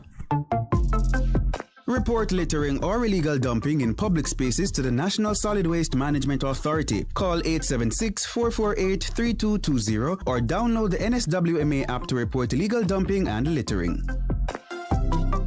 Now the news. Prime Minister Andrew Holness says the total value of the damage to Jamaica's road network from the passage of Tropical Storm Ian has amounted to $889 million. Mr. Holness says the cost includes $359 million used to reopen and improve affected thoroughfares. It also includes the $530 million being spent to undertake permanent works, primarily the construction of retaining walls and drainage structures. We're focusing on reopening block roads, which we have essentially achieved, cleaning of critical drains, which are now heavily silted, patching of main thoroughfares, which have been scarred, and the construction of new structures, retaining walls, river trading, etc., as funds become available. The Prime Minister was providing an update in Parliament Tuesday. In the meantime, Prime Minister Holness says the government will be making increased allocations in the national budget for the repair of rural and secondary roads across the island, pointing to the considerable work being undertaken on highways and major roads to increase connectivity island-wide. Mr. Holness says development must be even and equitable. I ask every Jamaican who now has to use our roadways, especially those roadways that are in less than favorable conditions, to bear with the government. By better management of the economy, we have been able to increase our public revenues. And as we increase our public revenues, so too we will increase the amount that we allocate to not just wages, which are important, to not just the recurrent expenditures, which are important, but to the capital expenditure on our roads and infrastructure. Mr. Holness was speaking in the House of Representatives on Tuesday.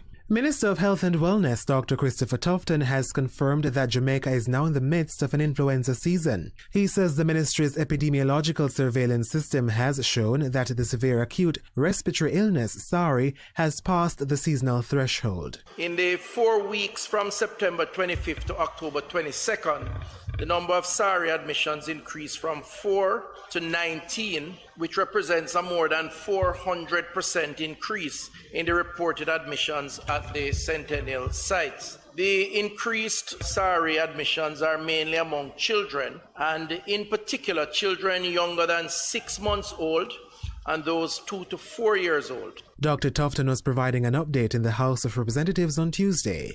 As part of the response, the minister had instructed that children 12 years and younger gain free access to health care at the University Hospital of the West Indies to alleviate overcrowding at the Bustamante Hospital for Children and the Spanish Town Hospital. Specified health centers within the Southeast Regional Health Authority will also extend opening hours as of November 3. And the House of Representatives has approved a bill to validate and indemnify the actions of the National Irrigation Commission (NIC) following the expiration of their irrigation license in 2021. Minister of Agriculture and Fisheries Pernell Charles Jr. says Cabinet gave approval for the drafting of the bill in August due to the NIC's decision to continue operating despite the expiration of their irrigation license. Minister Charles notes that the legislation was necessary to ensure the NIC and workers acting on behalf of the agency are not held liable for work carried out in good faith. By the promulgation of the Irrigation Validation and Indemnity Act 2022, the government of Jamaica seeks to have in place the necessary legislative authority to address any possible outstanding liability that may arise to the Commission in the carrying out of its mandate during the period July 11, 2021 to March 27, 2022. Minister Charles was speaking in the House of Representatives on Tuesday. The bill was passed with 2 amendments. That was JIS News. I'm Anthony Morgan. A production of the Jamaica Information Service, the voice of Jamaica.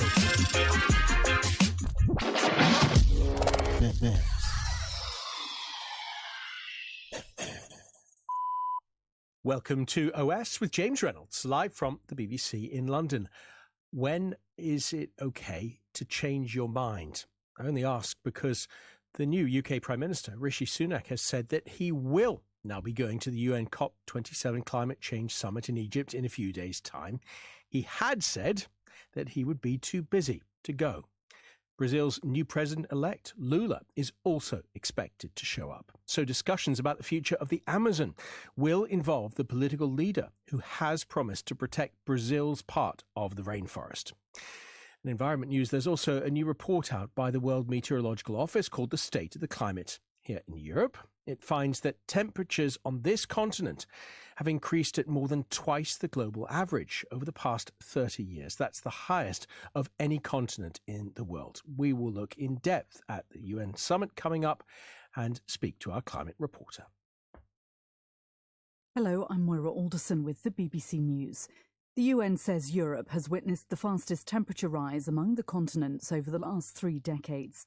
A report by the World Meteorological Organization and the EU's Climate Service found that as a result, alpine glaciers have lost 30 metres in thickness since 1997. The details from Jessica Parker.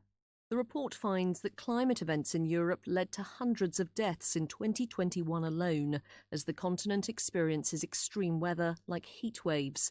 The study finds that temperatures in Europe have increased at more than twice the global average in the last 30 years, the highest of any continent. One given reason is that higher northern areas of the globe are the fastest warming. But the World Meteorological Society says it isn't all bad news, as some nations have seen success in cutting greenhouse gas emissions and finding ways to protect the public. Russia has resumed its participation in the Black Sea grain export deal, having pulled out following last week's attack on its naval base in occupied Crimea. The breakthrough came in talks between Russia and Turkey. Igor Konashenkov is from the Russian Defense Ministry. Thanks to the participation of the United Nations and Turkey's assistance, we were able to get the necessary written guarantees from the Ukrainian side about not using the humanitarian shipping corridor and Ukrainian ports designated for the export of agricultural products for military actions against the Russian Federation. Both Ukraine and the UN have rejected Russian claims that Ukraine had used the corridor for attacks. Ship operators had continued to leave Ukraine's ports laden with grain over the past 2 days. Two of America's biggest pharmacy chains have agreed in principle to pay about $5 billion each to resolve all opioid lawsuits brought across the country. CVS and Walgreens said the deals settle the claims against them over the next 10 to 15 years, but that they don't admit wrongdoing. This report from Gary O'Donoghue. In 2020, more than 75% of drug overdoses involved opioids in both prescription and illegal forms. Thousands of separate cases have been brought against distributors, manufacturers and pharmacies for failing, in the view of the litigants, to warn of the risks of opioids and to prevent them falling into the wrong hands and being misused. This settlement by the country's two largest pharmacies comes on top of more than $30 billion already agreed by other parts of the industry. Several police stations have been raided in South Korea by a team looking into the Halloween crush that killed more than 150 people in the capital, Seoul. It's investing allegations that the police did not respond quickly enough, despite receiving multiple emergency calls beforehand. World News from the BBC. Iranian state media have published a video of a rap artist arrested on Sunday for supporting the ongoing anti-government protests over the death in custody of Mahsa Amini. Tumaj Salihi, who had posted videos of himself joining in demonstrations, was shown blindfolded and sitting on the ground. Social media users had voiced concern that he would be tortured and forced to give televised confessions. The final members of Italy's new cabinet have been sworn into office. Several ministers have been accused of links with fascism. This report from our Europe regional editor, Paul Moss. A man who wore a swastika armband to his stag party, another who attended a rally to commemorate volunteers for Hitler's SS. These are among the recruits to Giorgia Meloni's cabinet. Her party, the Brothers of Italy, is usually described as from the far right, but its representatives insist they're just conservative politicians who take a stand on protecting traditional values and on illegal immigration. But the new tourism minister once said that if it meant stopping illegal immigration, she was proud to call herself a fascist. She also told a rally it was better to be a fascist than gay. The UN Human Rights Commissioner has described the use of the word invasion in the context of asylum seekers arriving in Britain as horrible. Volker Turk said he was glad to see there had been a debate in Britain following comments by the Home Secretary, Suella Braverman. She used the term invasion a day after a firebombing of a migrant holding centre in the port of Dover. The Zimbabwean government says it will offer compensation for people killed or injured in attacks by wildlife. This follows a rise in the number of reported attacks. Officials saying during the first 8 months of the year, 46 people were killed and many others were injured by wild animals, including by elephants and crocodiles. That's the latest. BBC News. Live from NPR News in Washington, I'm Lakshmi Singh. President Biden will deliver a primetime speech in the shadow of the U.S. Capitol tonight. NPR's Windsor Johnston reports Biden is expected to focus his remarks on the threats to democracy as the nation grapples with a more turbulent political climate. The White House says President Biden will underscore the importance of protecting democracy and the escalating threats posed by election deniers. He's also expected to address political violence with less than a week before final midterm voting. Biden's speech comes just days after the husband of House Speaker Nancy Pelosi was violently assaulted in an attack that authorities have deemed politically motivated. Windsor Johnston reporting.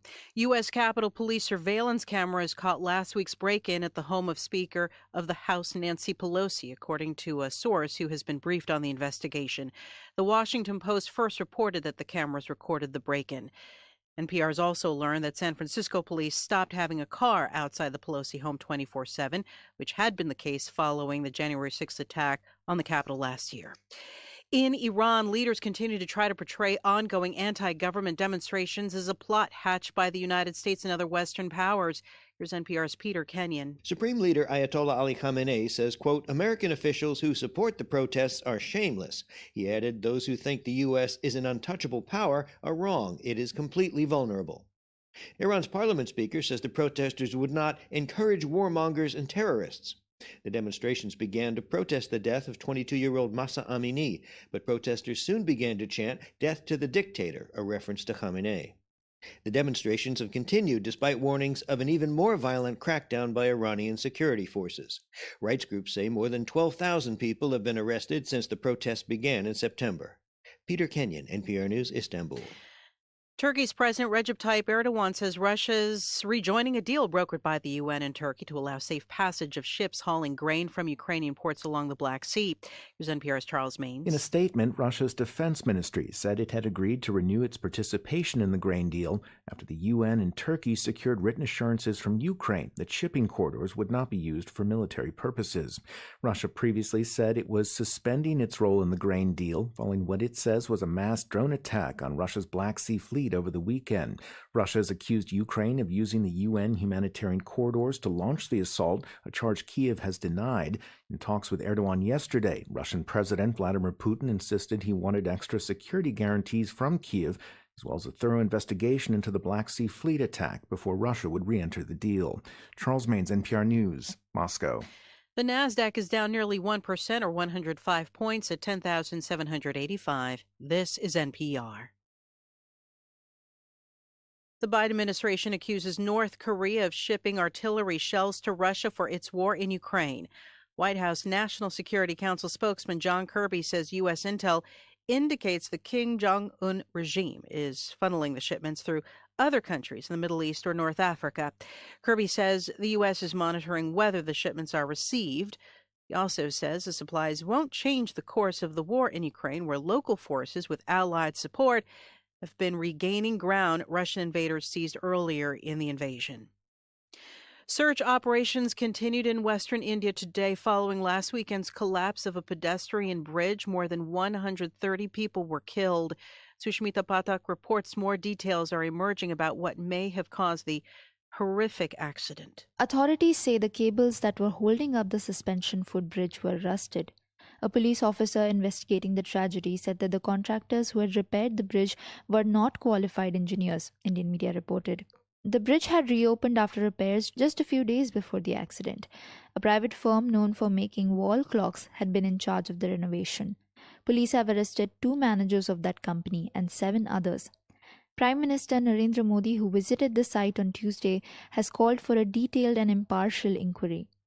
In the town of Morbi, where the bridge was located, shops remained closed on Wednesday in mourning.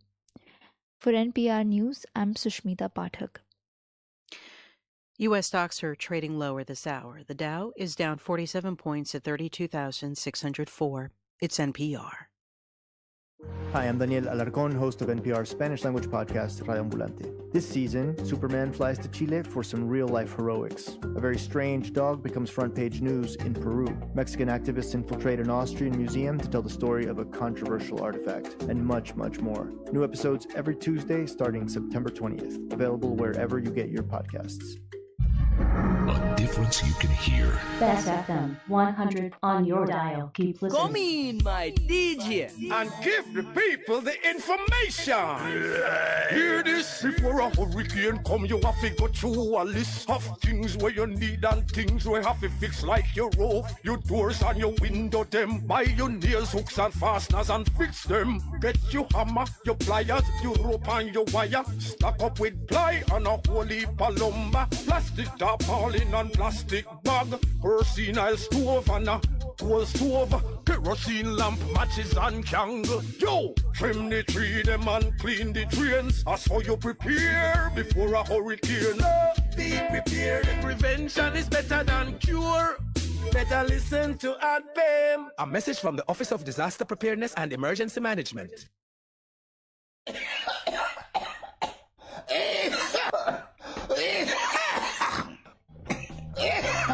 That no sound healthy at all. Get healthy, my friends. Stay balanced. Tune into this station, Bess FM 100, every Saturday morning, 8 o'clock to 9, for this wonderful program, Your Health Today, with me, Dr. Clarion Palmer. Yes, get healthy, get healthy, get healthy. Stay balanced. Bess FM 100, Saturday morning, 8 o'clock, with me, Dr. P. Get healthy. Vijam Printers for all your printing needs. We specialize in calendars, flyers, brochures, and more. Call us today at 968-7506. That's 968-7506. Or visit us at 4 East Bloomsbury Road, off Hagley Park Road. Vijam Printers, your best choice in printing.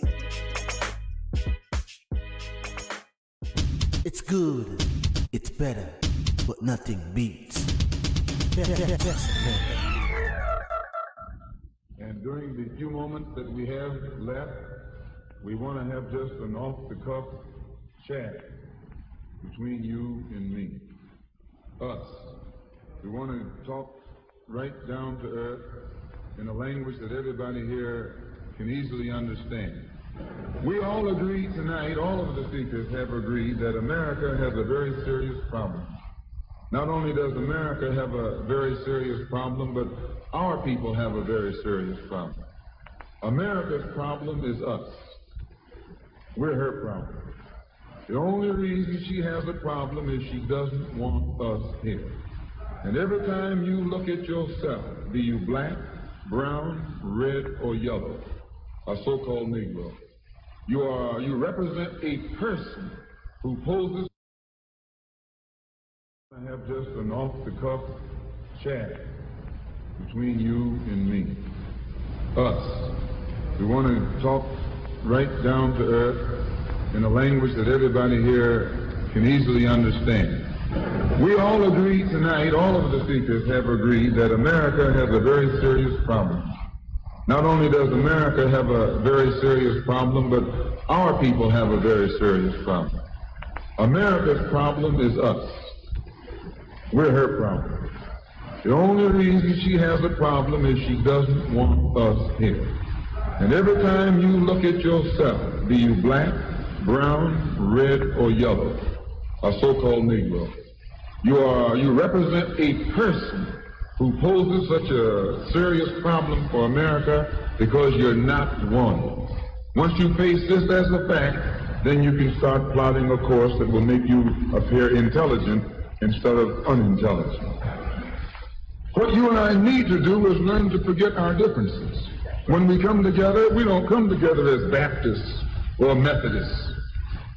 You don't catch hell because you're a Baptist, and you don't catch hell because you're a Methodist.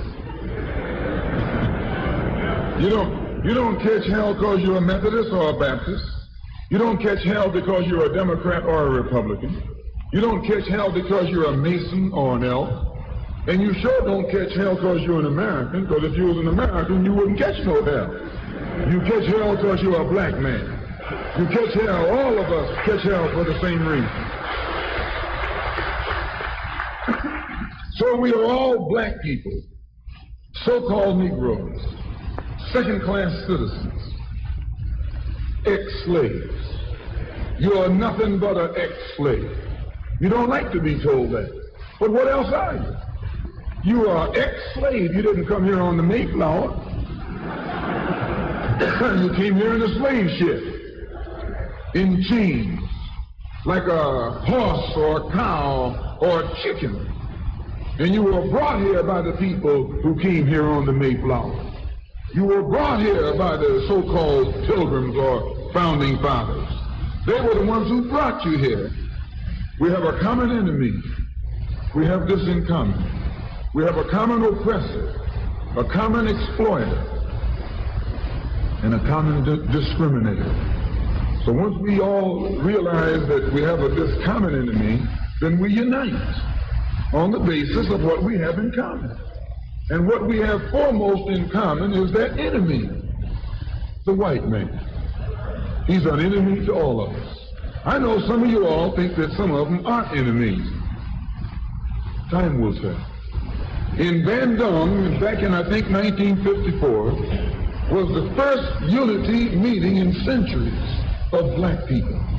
And once you study what happened at the Bandung Conference and the results of the Bandung Conference, it actually serves as a model for the same procedure you and I can use to get our problem solved.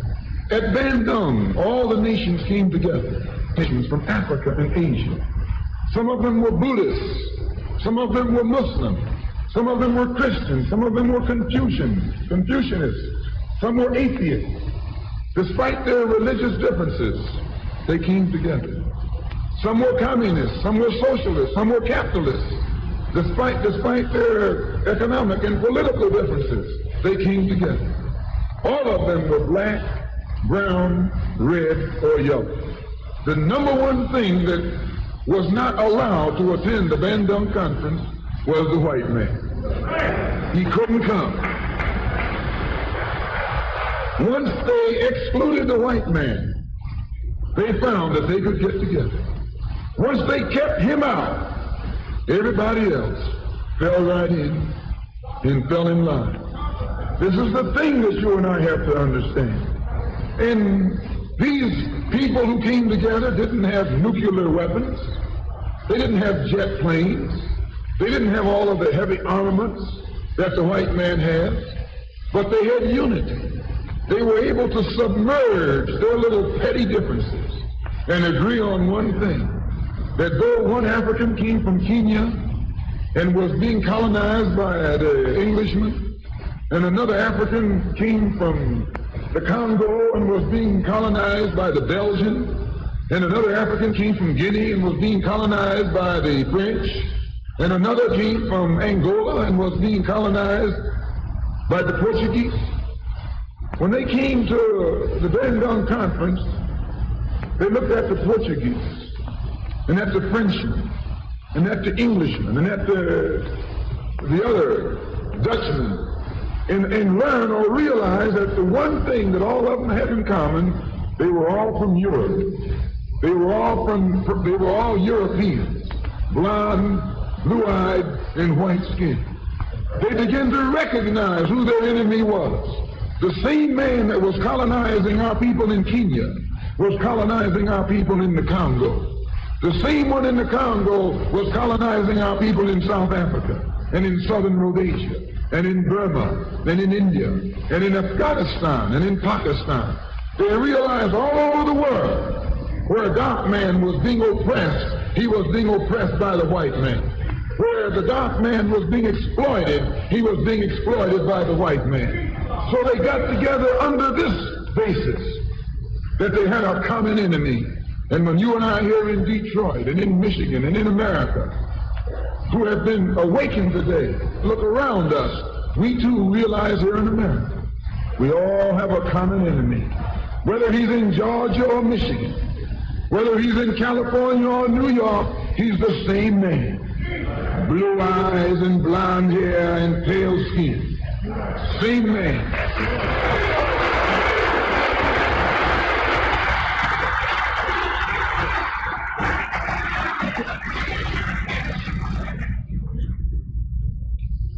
So what we have to do is what they did. They agreed to stop quarreling among themselves. Any little spat that they had, they'd settle it among themselves. Go into a huddle.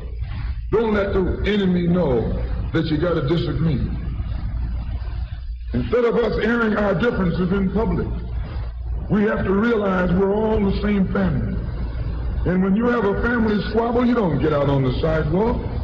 If you do, everybody calls you uncouth, unrefined, uncivilized, savage. If you don't make it at home, you settle it at home. You get in the closet, argue it out behind closed doors. And then when you come out on the street, you pose a common front, a united front. And this is what we need to do in the community and in the city and in the state. We need to stop airing our differences in front of the white man. Put the white man out of our meeting, number one. And then sit down and talk shop with each other. That's all you got to do.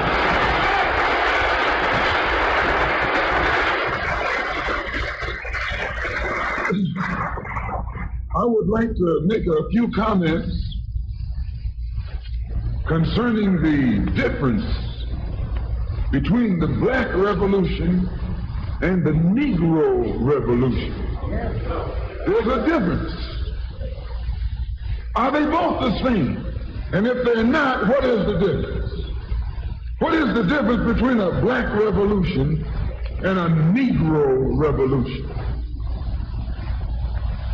First, what is a revolution? Sometimes I'm inclined to believe that many of our people are using this word revolution loosely, without taking careful consideration what this word actually means and what its historic characteristics are. When you study the historic nature of revolutions, the motive of a revolution, the objective of a revolution, and the result of a revolution, and the methods used in a revolution, you may change words. You may devise another program. You may change your goal and you may change your mind. Look at the American Revolution in 1776. That revolution was for what? For land. How was it? Why did they want land? Independence. How was it carried out? Bloodshed. Number one, it was based on land. The basis of independence. And the only way they could get it was bloodshed. The French Revolution. What was it based on? The landless against the landlord. What was it for? Land. How did they get it? Bloodshed. Was no love lost. Was no compromise. Was no negotiation. I'm telling you, you don't know what a revolution is.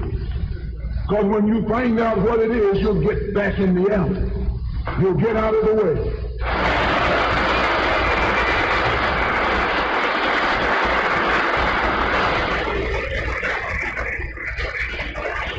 The moment, the Russian Revolution.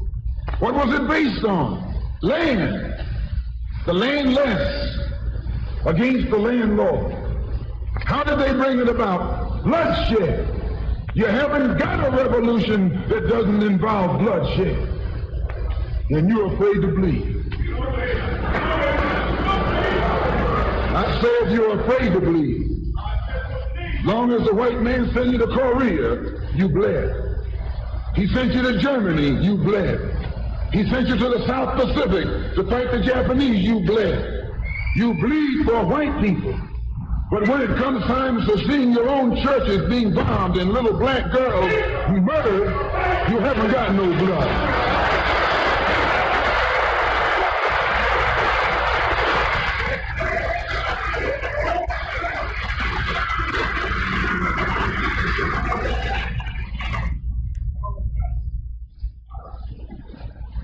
You bleed when the white man says bleed. You bite when the white man says bite. And you bark when the white man says bark. I hate to say this about us, but it's true. How you gonna be nonviolent in Mississippi as violent as you were in Korea? How can you justify being nonviolent in Mississippi and your churches are being bombed and your little girls are being murdered, and at the same time you're gonna get violent with Hitler and Tojo and somebody else that you don't even know?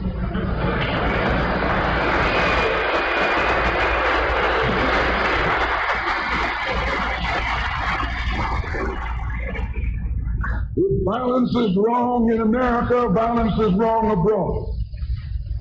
If it's wrong to be violent, defending black women and black children and black babies and black men, then it's wrong for America to draft us and make us violent abroad in defense of her.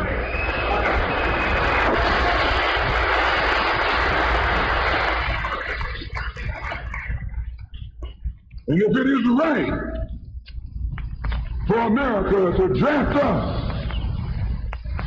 and teach us how to be violent in defense of her, then it is right for you and me to do whatever is necessary to defend our own people right here in this country.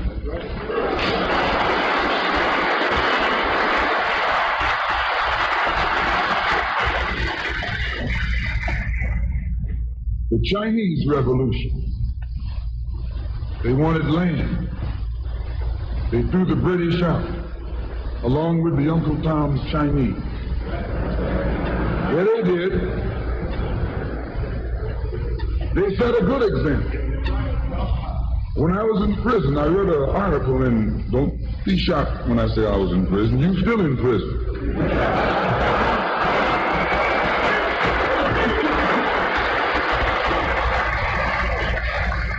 That's what America means, prison.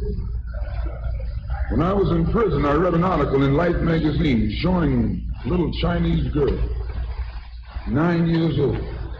Her father was on his hands and knees, and she was pulling the trigger because he was an Uncle Tom in China. When they had the revolution over there, they took a whole generation of Uncle Toms, just wiped them out. And within 10 years, that little girl became a full-grown woman.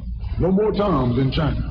And today is one of the toughest, roughest, most feared countries on this earth by the white man, because there are no Uncle Toms over there.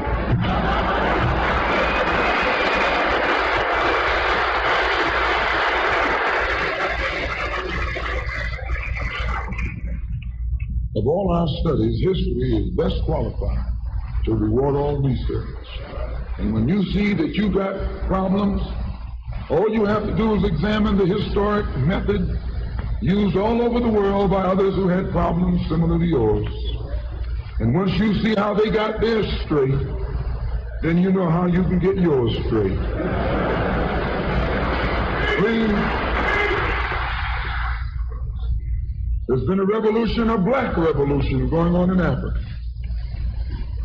In Kenya, the Mau Mau were revolutionaries. They were the ones who made the word uhuru. They were the ones who brought it to the fore. The Mau Mau, they were revolutionaries. They believed in scorched earth. They knocked everything aside that got in their path. And their revolution also was based on land, a desire for land. In Algeria, the northern part of Africa, a revolution took place. The Algerians were revolutionists. They wanted land. France offered to let them be integrated into France. They told France to hell with France. They wanted some land, not some France.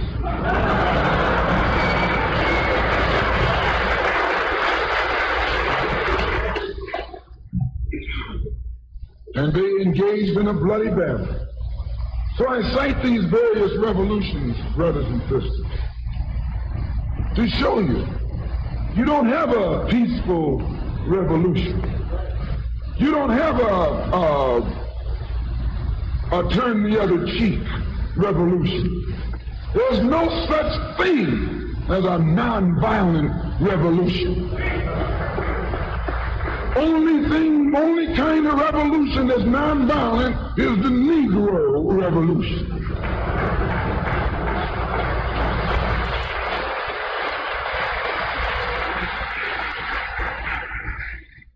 The only revolution based on loving your enemy is the Negro Revolution. The only revolution in which the goal is a desegregated lunch counter, a desegregated theater, a desegregated park, and a desegregated public toilets. You can sit down next to white folks on the toilet.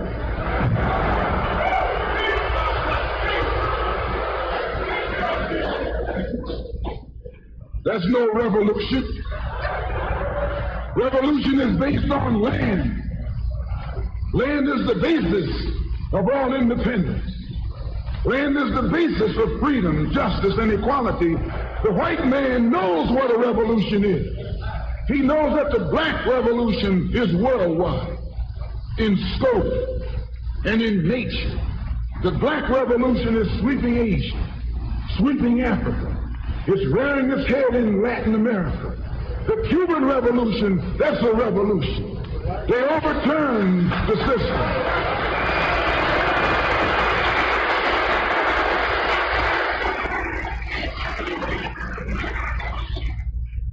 Revolution is in Asia.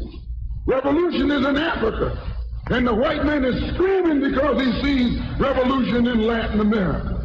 How do you think he'll react to you when you learn what a real revolution is? You don't know what a revolution is. If you did, you wouldn't use that word. A revolution is bloody. Revolution is hostile. Revolution knows no compromise. Revolution overturns and destroys everything that gets in its way. And you sitting around here like a knot on the wall saying, I'm going to love these folks no matter how much they hate me. No, you need a revolution.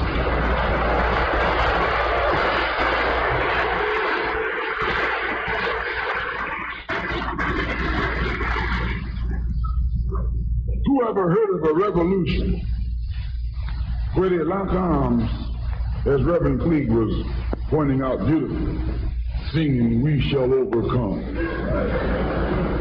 Just tell me you don't do that in a revolution. You don't do any singing, you're too busy swinging.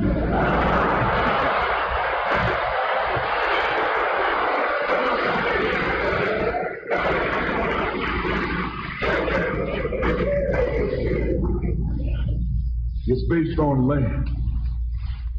A revolutionary wants land so he can set up his own nation, an independent nation. These Negroes aren't asking for no nation. They're trying to crawl back on the plantation.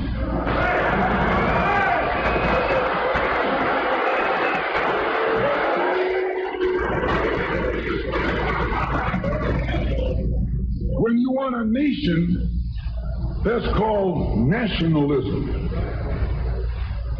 When the white man became involved in a revolution in this country against England, what was it for? He wanted this land so he could set up another white nation.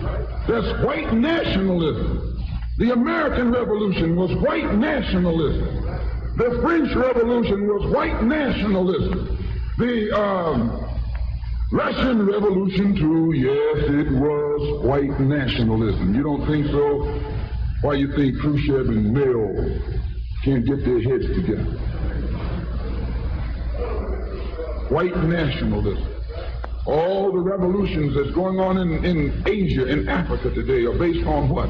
Black nationalism. A revolutionary is a black nationalist. He wants a nation. I was reading some beautiful words by Reverend Cleage pointing out why he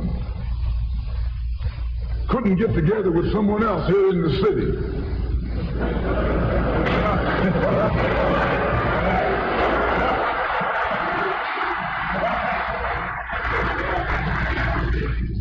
Because all of them were afraid of being identified with black nationalism.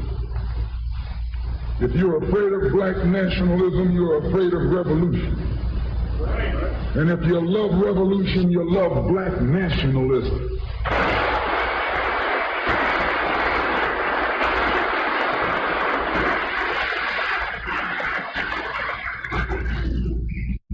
To understand this, you have to go back to what young brother here referred to as the house Negro and the field Negro, back during slavery.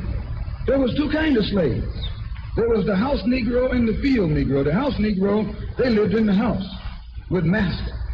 They dressed pretty good. They ate good because they ate his food, what he left. They lived in the attic or the basement, but still they lived near their master. And they loved their master more than the master loved himself.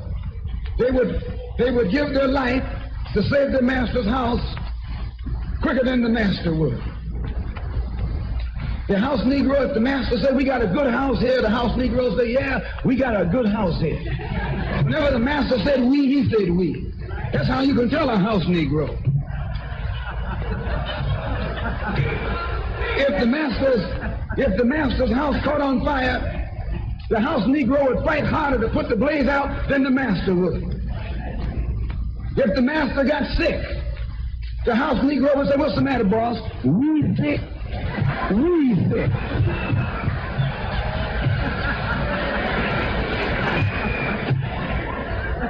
He identified himself with his master more than his master identified with himself. And if you came to the house Negro and said, let's run away, let's escape, let's separate, that house Negro would look at you and say, man, you crazy. What you mean separate? Where is there a better house than this? Where can I wear better clothes than this? Where can I eat better food than this? There was that house Negro. In those days, he was called a house nigger. And that's what we call him today, because we still got some house niggers running around here.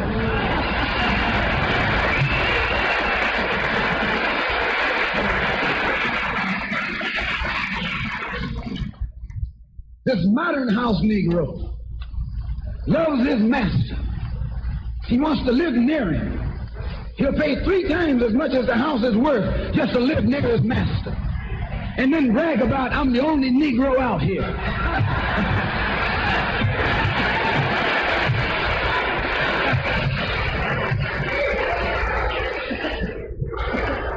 I'm the only one on my job. I'm the only one in this school. You're nothing but a house Negro.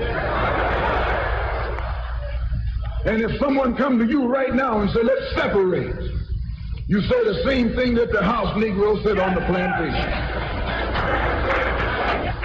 What you mean separate? From America? This good white man? Where you gonna get a better job than you get here? I mean, this is what you say. I ain't left nothing in Africa. That's what you say, while you left your mind in Africa.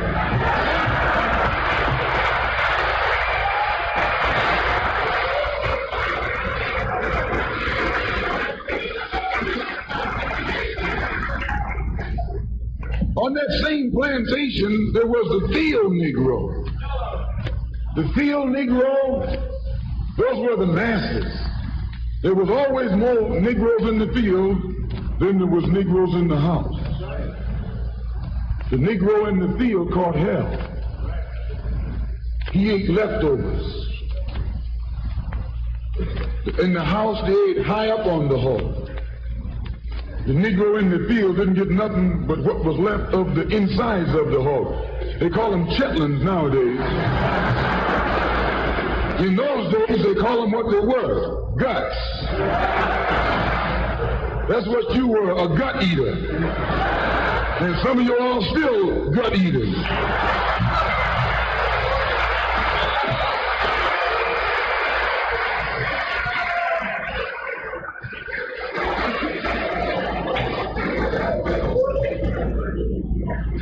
The field Negro was beaten from morning till night.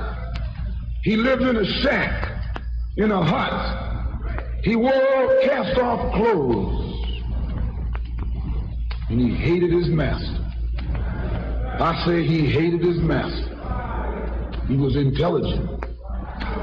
That house Negro loved his master. But that field Negro, remember, they were in the majority.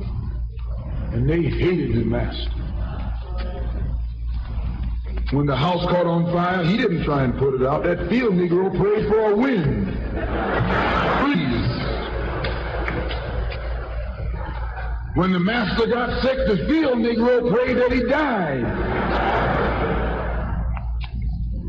If someone come to the field Negro and said, let's separate, let's run, he didn't say, where are we going? He said, any place is better than here.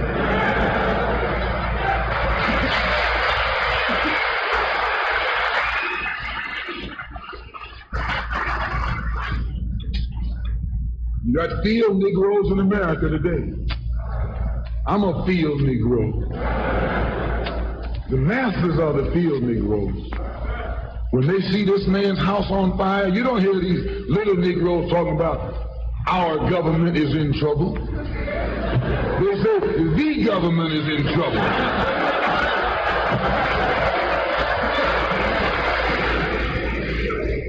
Imagine a Negro, our government.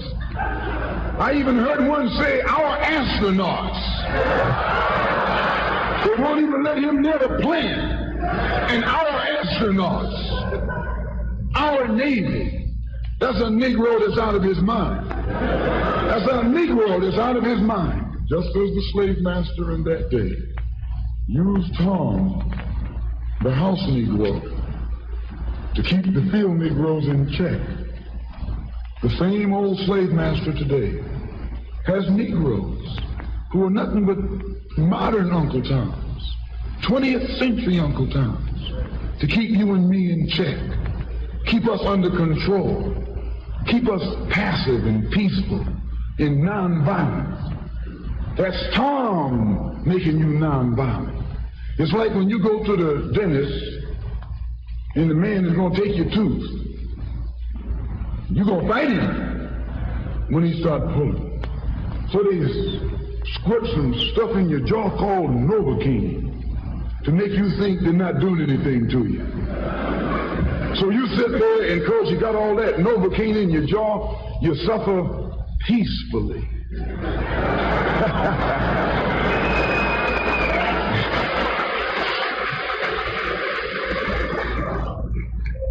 Blood running all down your jaw. And you don't know what's happening. Because someone has taught you to suffer peacefully. The white man do the same thing to you in the street. When he gonna want to put knots on your head and take advantage of you and don't have to be afraid of you fighting back. To keep you from fighting back, he get these old religious Uncle Toms to teach you and me. They're just like Novocaine, suffer peacefully. Don't stop suffering, just suffer peacefully. As Reverend Cleave pointed out, let your blood flow in the streets. This is a shame.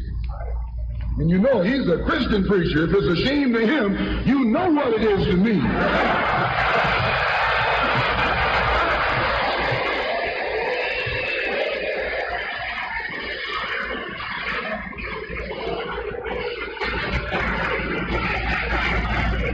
There's nothing in our book, the Quran, as you call it, Koran, teaches us to suffer peacefully.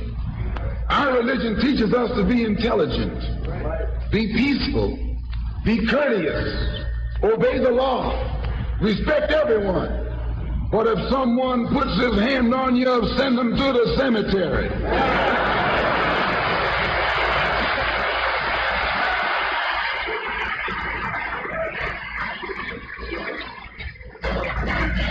That's a good religion.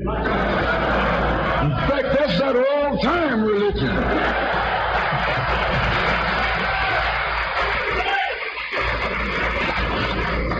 That's the one that Ma and Pa used to talk about.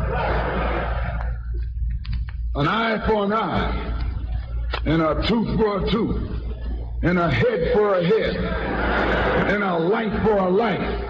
That's a good religion. And then anybody, no one resents that kind of religion being taught but a wolf who intends to make you his meal. This is the way it is with the white man in America. He's a wolf, and you a sheep. Anytime a shepherd, a pastor, teach you and me not to run from the white man, and at the same time, teachers don't fight the white man. He's a traitor to you and me. Don't lay down our life all by itself. No.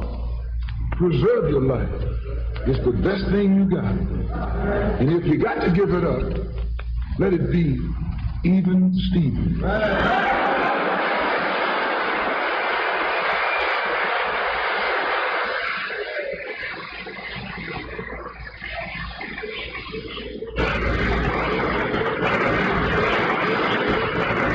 The slave master took Tom and dressed him well and fed him well and even gave him a little education.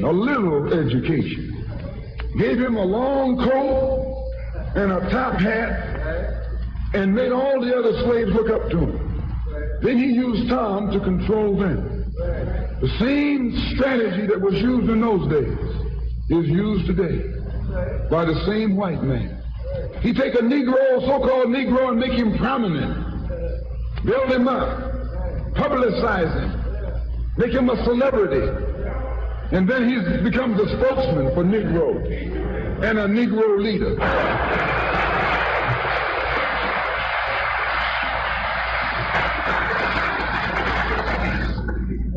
I would like to just mention one thing else quickly, and that is the method that the white man uses, how the white man uses these big guns or Negro leaders against the black revolution.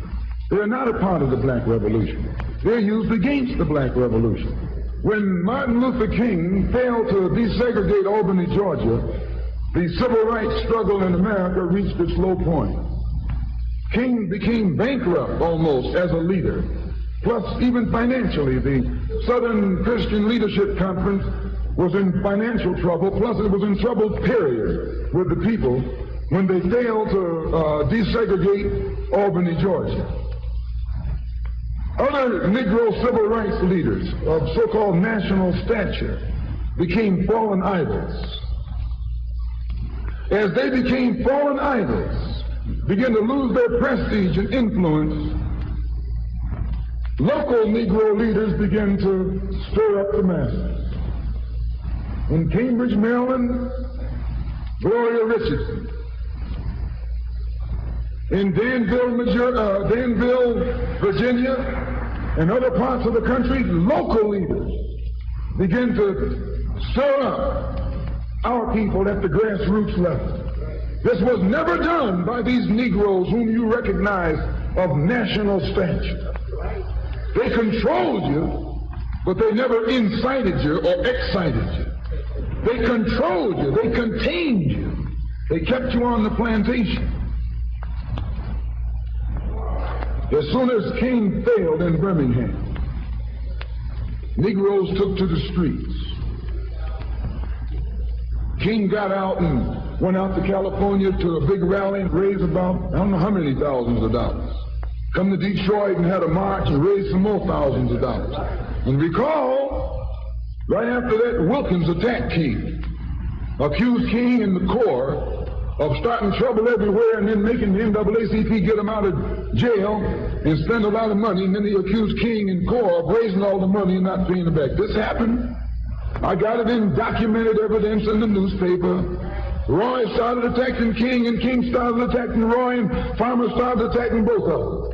And as these Negroes of national stature begin to attack each other, they begin to lose their control of the Negro masses. And Negroes was out there in the streets. They was talking about, we're going to march on Washington. By the way, right at that time, Birmingham had exploded, and the Negroes in Birmingham, remember, they also exploded. They began to stab the crackers in the back and bust them upside the head. Yes, they did. That's when Kennedy sent in the troops down in Birmingham. So, and right after that, Kennedy got on the television and said, this is a moral issue. That's when he said he's going to put out a civil rights bill. And when he mentioned civil rights bill and the Southern crackers started talking about they were going to boycott it or filibuster it, then the Negroes started talking about what? We're going to march on Washington, march on the Senate, march on the White House, march on the Congress, and tie it up, bring it to a halt. Don't let the government proceed. They even said they was going to go out to the airport and don't let no airplanes land. I'm telling you what they said. That was revolution. That was revolution. That was the black revolution. It was the grassroots out there in the street. Scared the white man to death. Scared the white power structure in Washington, D.C. to death. I was there. When they found out that this black steamroller was going to come down on the Capitol, they called in Wilkins. They called in Randolph. They called in these national Negro leaders that you respect and told them, call it off. Kennedy said, look, y'all letting this thing go too far. And old Tom said, boss, I can't stop it because I didn't start it.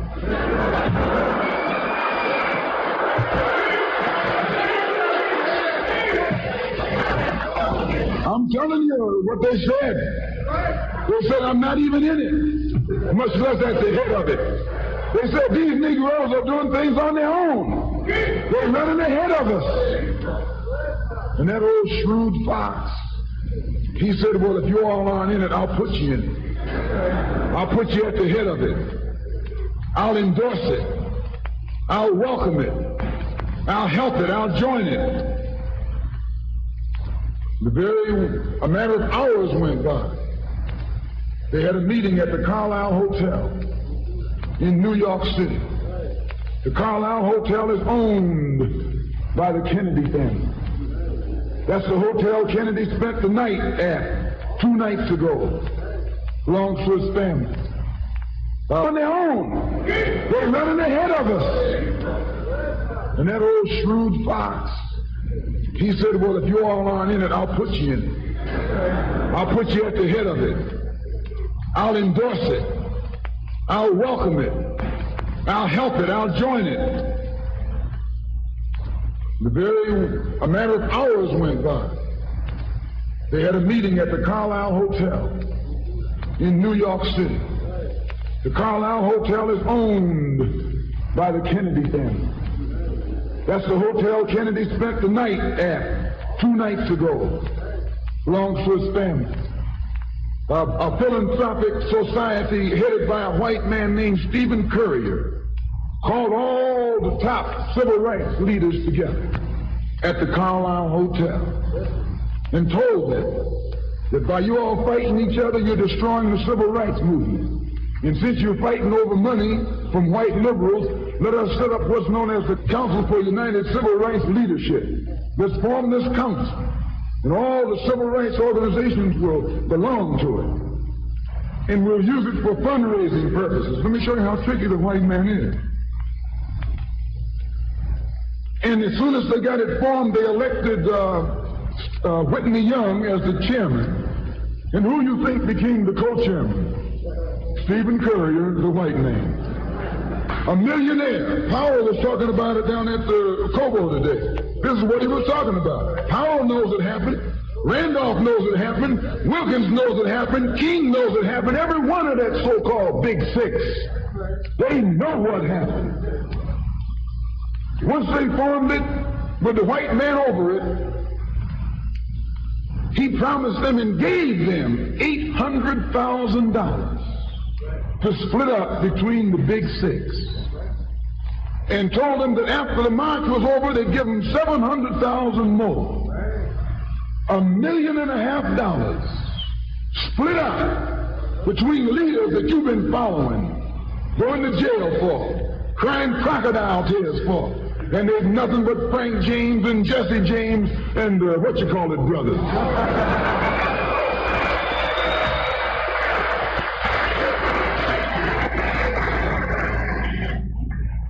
Soon as they got the setup organized, the white men made available to them top public relations experts.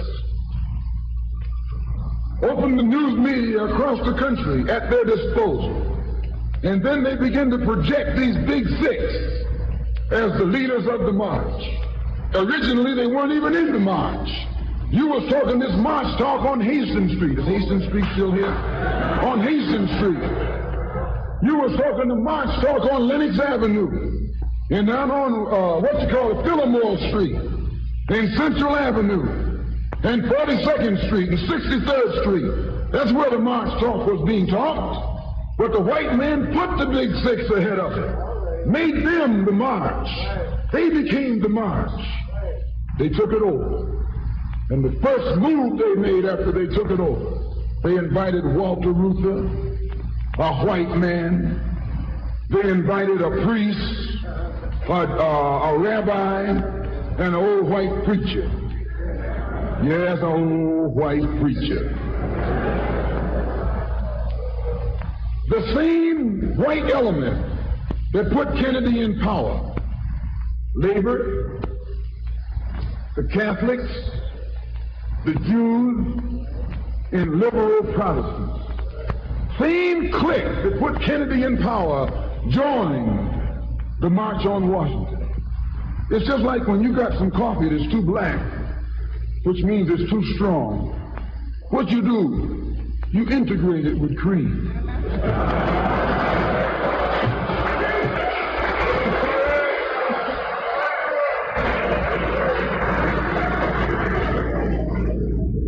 You make it weak. If you pour too much cream in, you won't even know you ever had coffee. It used to be hot, it becomes cool. It used to be strong, it becomes weak. It used to wake you up, now it'll put you to sleep.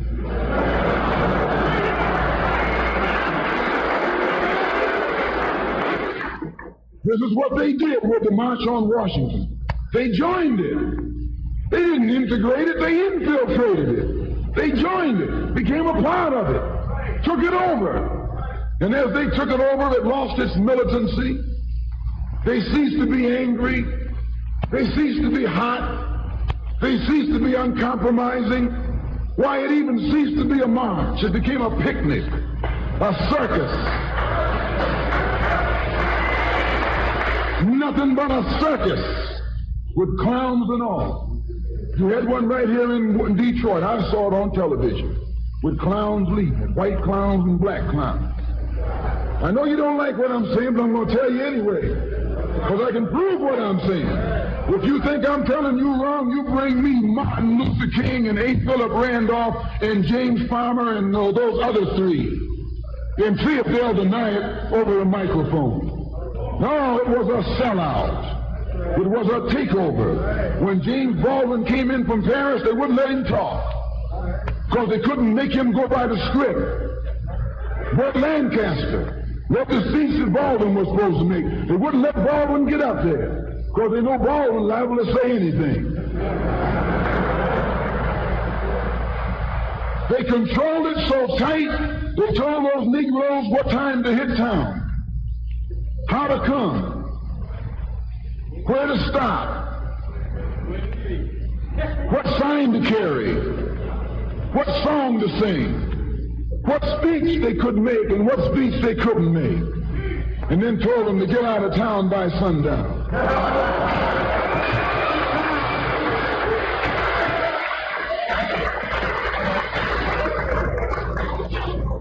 And every one of those towns were out of town by sundown. Now, I know you don't like my saying this, but I can back it up. It was a circus, a performance that beat anything Hollywood could ever do. The performance of the year. Luther and those other three devils should get an Academy Award for the best actors because they acted like they really loved Negroes and fooled a whole lot of Negroes.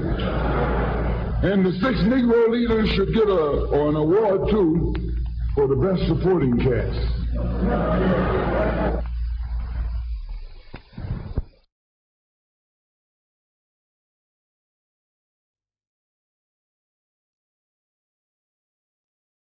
You can hear. Bess FM. Keep listening. Bess FM. 100.1.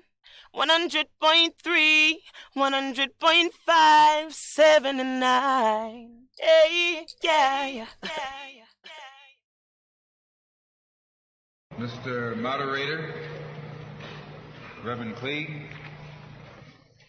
brothers and sisters, and friends, and I see some enemies.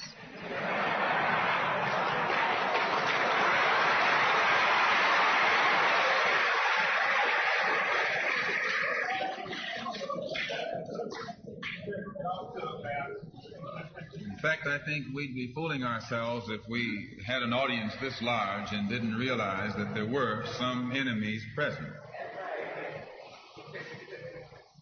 This afternoon, we want to talk about the ballot or the bullet. The ballot or the bullet explains itself. But before we get into it, since this is the year of the ballot or the bullet, I would like to clarify some things that refer to me personally concerning my own personal position. I'm still a Muslim. That is, my religion is still Islam.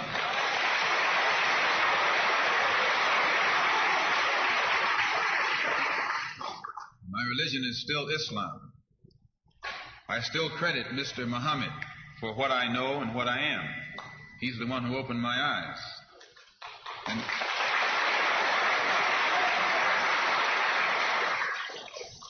at present, I'm the minister of the newly founded Muslim Mosque Incorporated, which has its offices in the Teresa Hotel right in the heart of Harlem. That's the Black Belt in New York City. And when we realize that Adam Clayton Powell is a Christian minister, he has the Abyssinia Baptist Church, but at the same time he's more famous for his political struggling. And Dr. King is a Christian minister from Atlanta, Georgia, but he's become more famous for being involved in the civil rights struggle. There's another in New York, Reverend Galamison. I don't know if you've heard of him out here. He's a Christian minister from Brooklyn, but has become famous for his fight against the segregated school system in Brooklyn. Reverend Cleave, right here, is a Christian minister here in Detroit. He's the head of the Freedom Now Party. All of these are Christian ministers.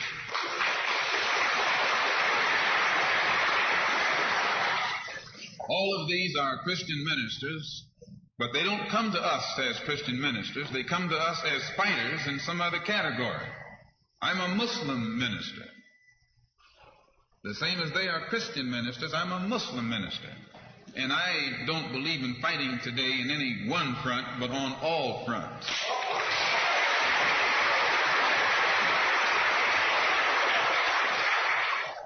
In fact, I'm a black nationalist freedom fighter.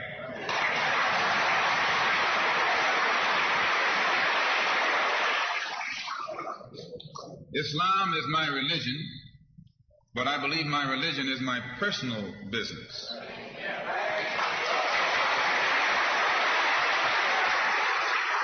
It governs my personal life, my personal morals, and my religious philosophy is personal between me and the God in whom I believe, just as the religious philosophy of these others is between them and the God in whom they believe.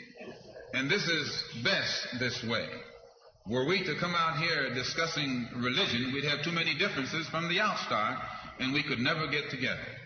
So today, though Islam is my religious philosophy, my political, economic, and social philosophy is black nationalism. You and I...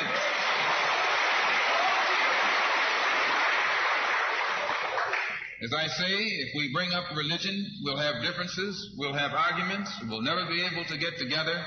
But if we keep our religion at home, keep our religion in the closet, keep our religion between ourselves and our God, but when we come out here, we have a fight that's common to all of us against the enemy who is common to all of us.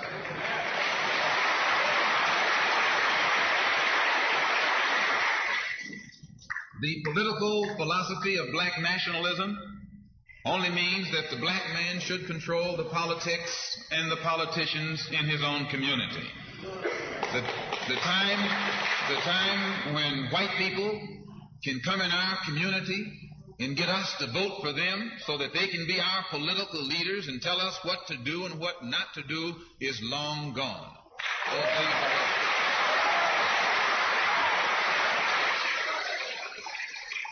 By the same token, the time when that same white man, knowing that your eyes are too far open, can send another Negro into the community and get you and me to support him so he can use him to lead us astray, those days are long gone.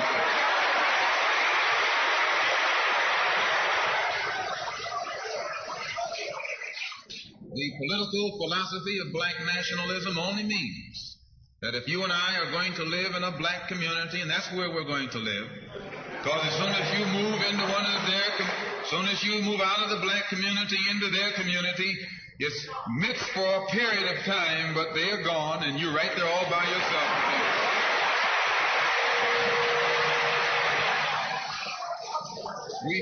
We must understand the politics of our community. And we must know what politics is supposed to produce. We must know what part politics play in our lives. And until we become politically mature, we will always be misled, led astray, or deceived or maneuvered into supporting someone politically who doesn't have the good of our community at heart. So the political philosophy of black nationalism only means that we will have to carry on a program, a political program of re-education to open our people's eyes, make us become more politically conscious, politically mature. And then we will, whenever we get ready to cast our ballot, that ballot will be cast for a man of the community who has the good of the community at heart. And the economic philosophy of black nationalism only means that we should own and operate and control the economy of our community. You would never find, you can't open up a black store in a white community. White man won't even patronize you. And he's not wrong. He got sense enough to look out for himself. And it's you who don't have sense enough to look out for yourself.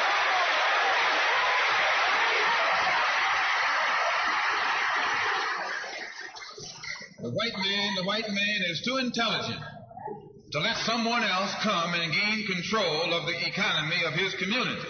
But you will let anybody come in and control the economy of your community. Control the housing, control the education, control the jobs, control the businesses under the pretext that you want to integrate. No, you're out of your mind.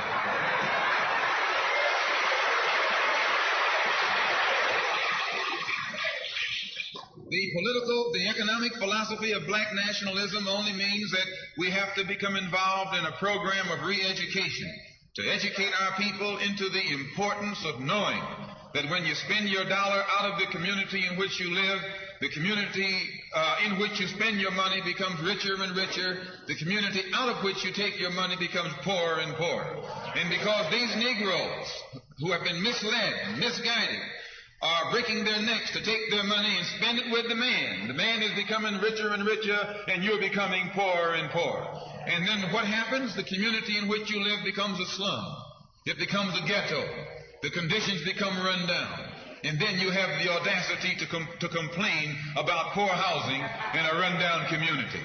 Why, you run it down yourself when you take your dollar out.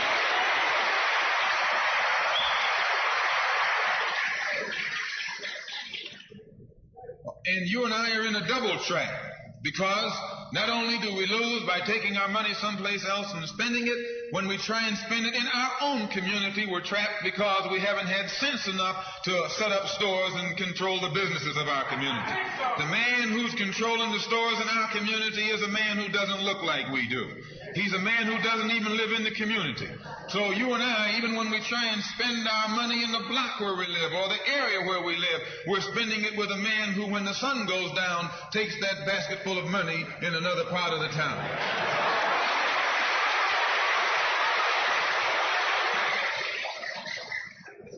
So we're trapped, double trapped, triple trapped. Anywhere we go, we find that we're trapped.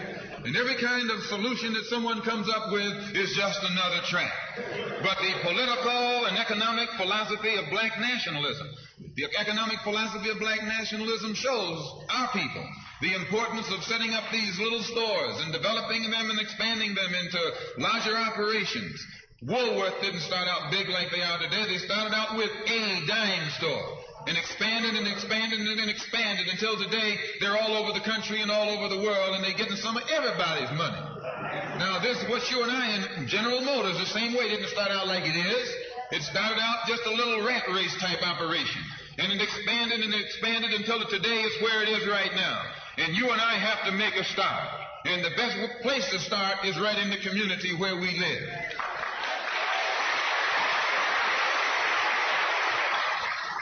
So our people not only have to be re-educated to the importance of supporting black business, but the black man himself has to be made aware of the importance of going into business. And once you and I go into business, we own and operate at least the businesses in our community. What we will be doing is developing a situation wherein we will actually be able to create employment for the people in the community. And once you can create some employment in the community where you live, it will eliminate the necessity of you and me having to act ignorantly and disgracefully, boycotting and picketing some cracker someplace else, trying to beg him for a job.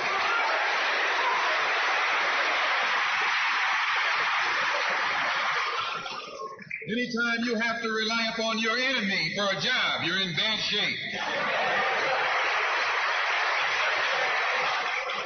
And he is your enemy. Anytime, you wouldn't be in this country if some enemy hadn't kidnapped you and brought you here.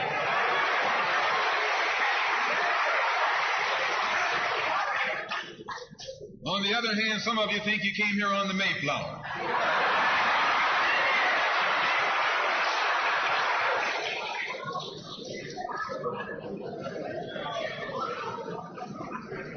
So as you can see, brothers and sisters, today, this afternoon, it's not our intention to discuss religion. We're going to forget religion. If we bring up religion, we'll be in an argument. And the best way to keep away from arguments and differences, as I said earlier, put your religion at home, in the closet. Keep it between you and your God. Because if it hasn't done anything more for you than it has, you need to forget it anyway.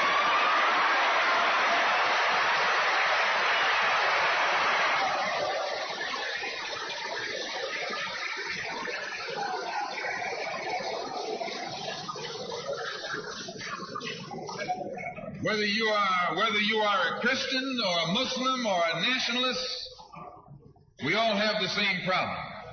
They don't hang you because you're a Baptist, they hang you because you're black.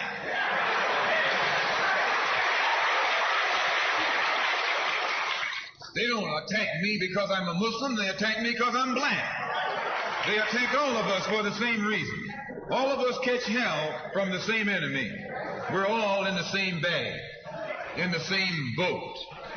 We suffer political oppression, economic exploitation, and social degradation. All of them from the same enemy. The government has failed us. You can't deny that. Anytime you live in the 20th century, 1964, and you walking around here singing, "We shall overcome," the government has failed.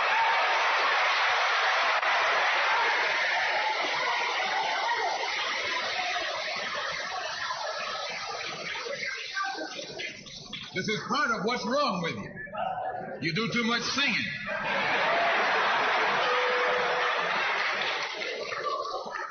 Today it's time to stop singing and start swinging.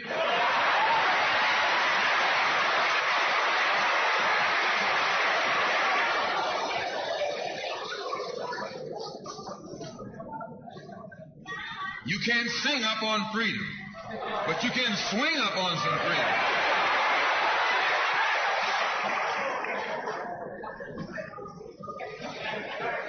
Cassius Clay can sing, but singing didn't help him to become the heavyweight champion of the world. Swinging helped him become.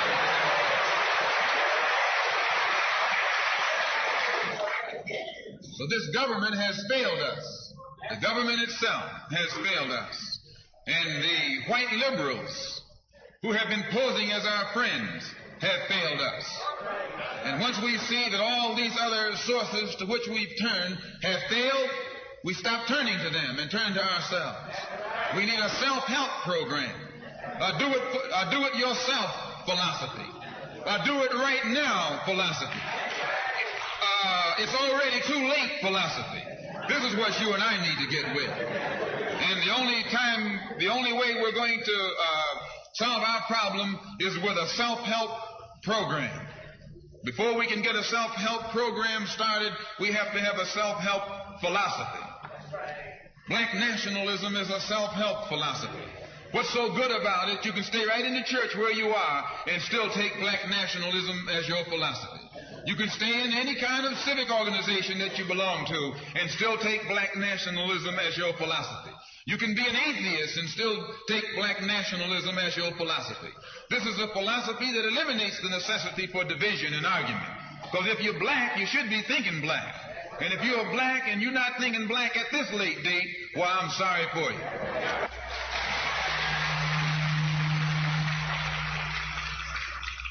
Once you change your philosophy, you change your thought pattern. Once you change your thought pattern, you change your attitude. Once you change your attitude, it changes your behavior pattern. And then you go on into some action.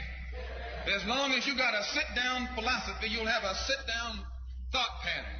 And as long as you think that old sit-down thought, you'll be in some kind of sit-down action. They'll have you sitting in everywhere. It's not so good to refer to what you're going to do as a sit-in. That right there castrates you. Right there it brings you down. What goes with it? Think of the image of someone sitting. An old woman can sit. An old man can sit. A chump can sit. A coward can sit. Anything can sit. Well, you and I have been sitting long enough, and it's time today for us to start doing some standing and some fighting to back that up.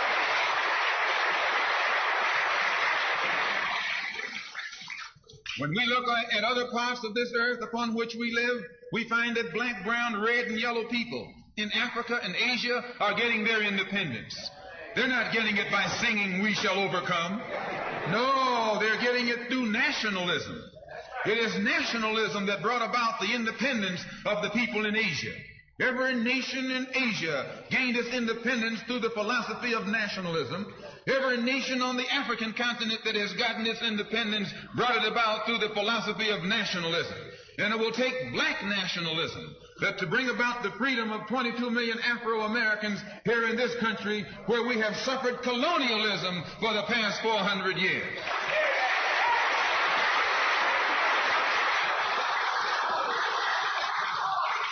America is just as much a colonial power as England ever was.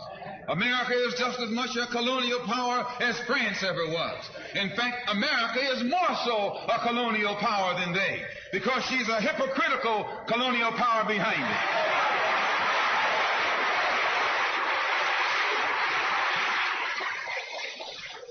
What do you call second-class citizenship? Why, that's colonization.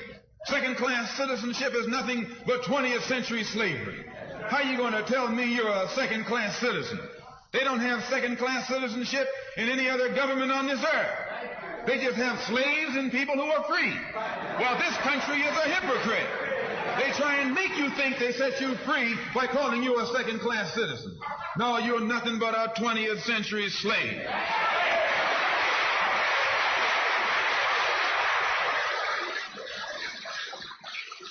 Just as it took nationalism to remove colonialism from Asia and Africa, it'll take black nationalism today to remove colonialism from the backs and the minds of 22 million Afro-Americans here in this country. And 1964 looks like it might be the year of the ballot or the bullet.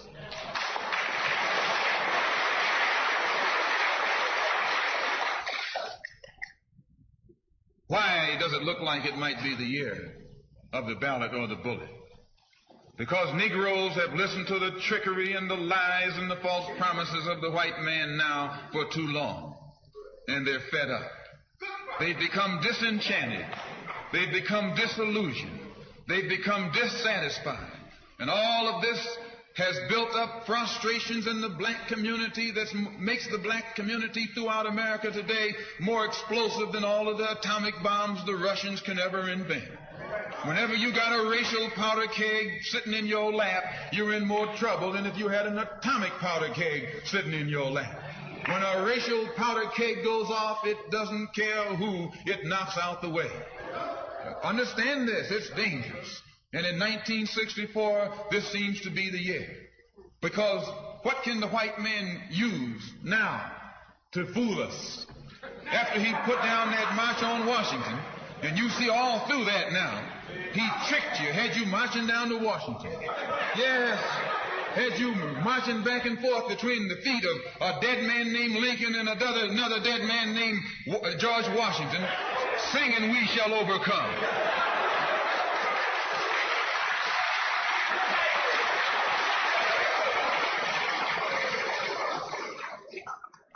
He made a chump out of you. He made a fool out of you. He made you think you were going somewhere, and you end up going nowhere but between Lincoln and Washington. So today our people are disillusioned. They've become disenchanted. They've become dissatisfied. And in their frustrations, they want action. You'll see this young black man, this new generation, asking for the book, ballot or the book. That old Uncle Tom action is outdated. The young generation don't want to hear anything about the odds are against us. What do we care about odds?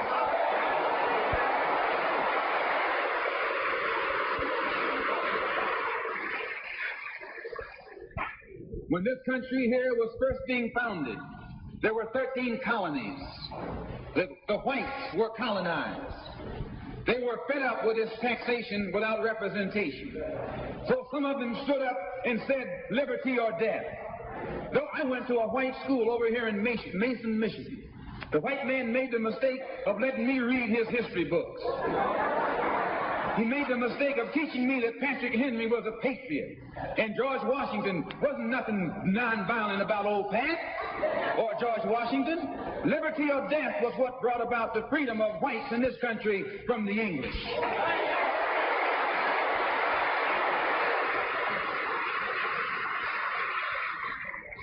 They didn't care about the odds. Why, they faced the wrath of the entire British Empire. And in those days, they used to say that the British Empire was so vast and so powerful when the sun would never set on it. This is how big it was. Yet these 13 little scrawny states, tired of taxation without representation, tired of being exploited and oppressed and degraded, told that big British Empire, liberty or death. And here you have 22 million Afro-Americans, black people today, catching more hell than Patrick Henry ever saw.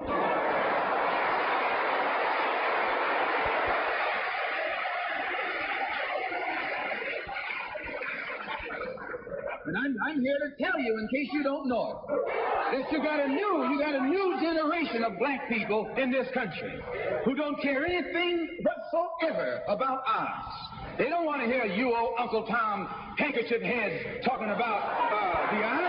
No.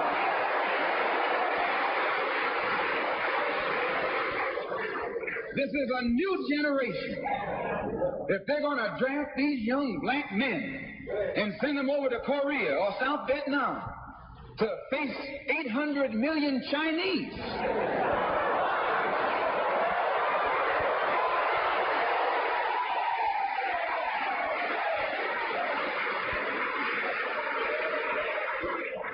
if you're not afraid of those odds, you shouldn't be afraid of these odds.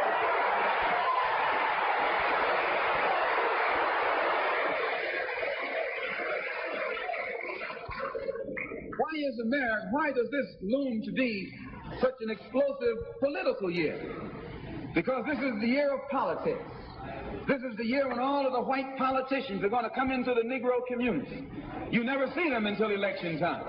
You can't blame them until election time. They're going to come in with false promises. And as they make these false promises, they're going to feed our frustrations. And this will only serve to make matters worse. I'm no politician. I'm not even a student of politics. I'm not a Republican, nor a Democrat, nor an American, and got sense enough to know it.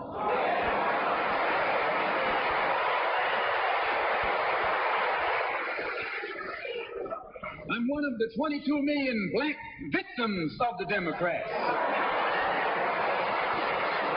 One of the 22 million black victims of the Republicans, and one of the 22 million black victims of Americanism.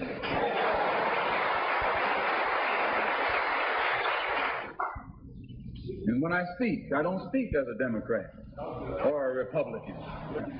I speak as a victim of America's so-called democracy. You and I have never seen democracy. All we've seen is hypocrisy.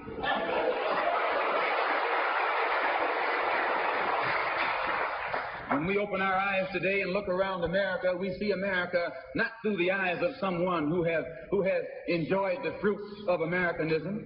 We see America through the eyes of someone who has been the victim of Americanism. We don't see any American dream. We've experienced only the American nightmare.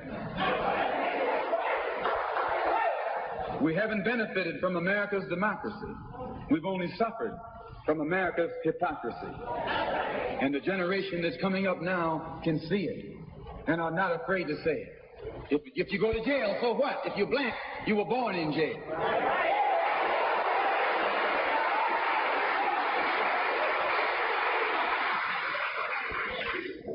If you black, you were born in jail.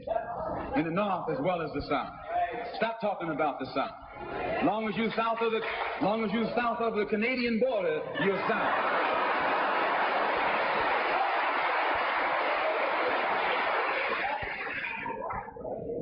Don't call Governor Wallace a Dixie governor. Romney is a Dixie governor.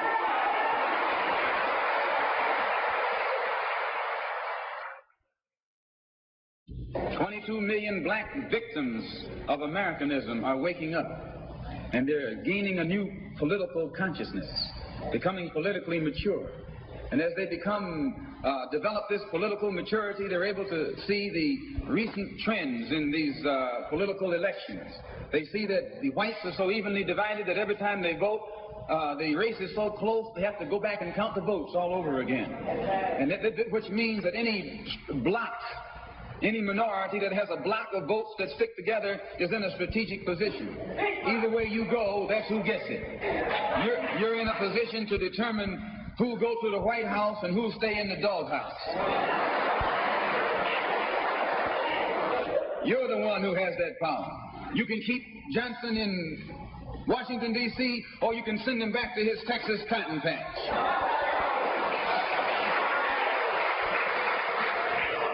You're the one who sent Kennedy to Washington. You're the one who put the present Democratic administration in Washington, D.C. The whites were evenly divided. It was the fact that you threw 80% of your votes behind the Democrats that put the Democrats in the White House. When you see this, you can see that the Negro vote is the key factor. And despite the fact that you are in a position to be the determining factor, what do you get out of it? The Democrats have been in Washington, D.C. only because of the Negro vote. They've been down there 4 years. And all other legislation they wanted to bring up, they brought it up and gotten it out of the way, and now they bring up you. And now they bring up you. You put them first, and they put you last. Because you're a chump.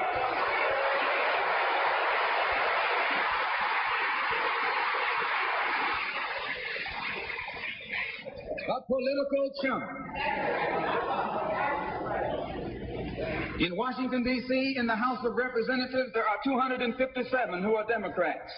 Only 177 are Republicans. In the Senate, there are 67 Democrats. Only 33 are Republicans. The party that you Bess controls 2/3 of the House of Representatives in the Senate, and still they can't keep their promise to you, because you're a chump.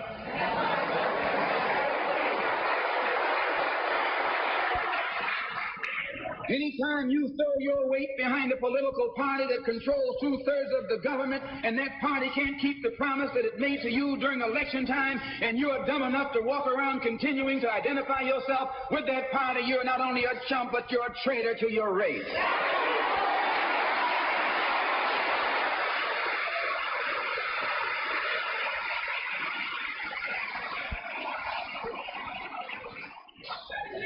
And what kind of alibi do they come up with? They try and pass the buck to the Dixiecrats. Now, back during the days when you were blind, deaf, and dumb, ignorant, politically immature, naturally you went along with that. But today, as your eyes come open and you develop political maturity, you're able to see and think for yourself. And you can see that a Dixiecrat is nothing but a Democrat in disguise. You look at the structure of the government that controls this country. It's controlled by 16 senatorial committees and 20 congressional committees. Of the 16 senatorial committees that run the government, 10 of them are in the hands of Southern segregationists. Of the 20 congressional committees that run the government, 12 of them are in the hands of Southern segregationists. And they're going to tell you and me that the South lost the war.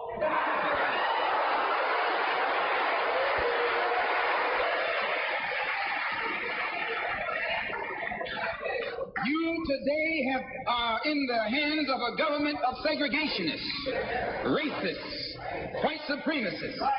who belong to the Democratic Party but disguise themselves as Dixiecrats. A Dixiecrat is nothing but a Democrat. Whoever runs the Democrats is also the father of the Dixiecrats. And the father of all of them is sitting in the White House.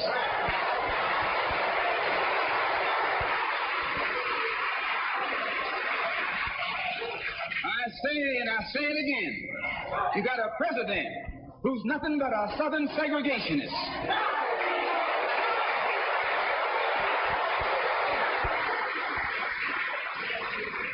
From the state of Texas. They'll lynch you in Texas as quick as they'll lynch you in Mississippi.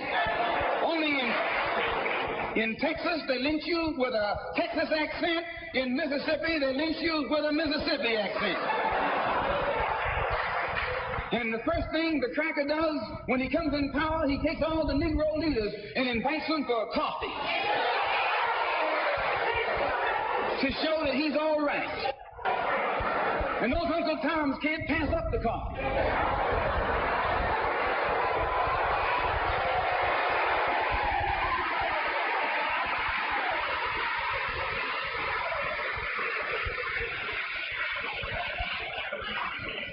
They come away from the coffee table telling you and me that this man is all right. Because he's from the South.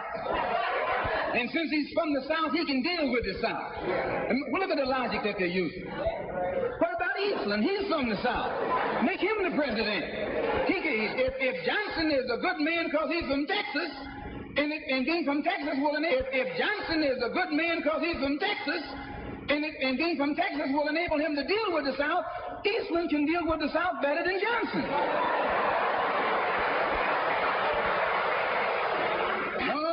Say you've been misled, you've been had, you've been took.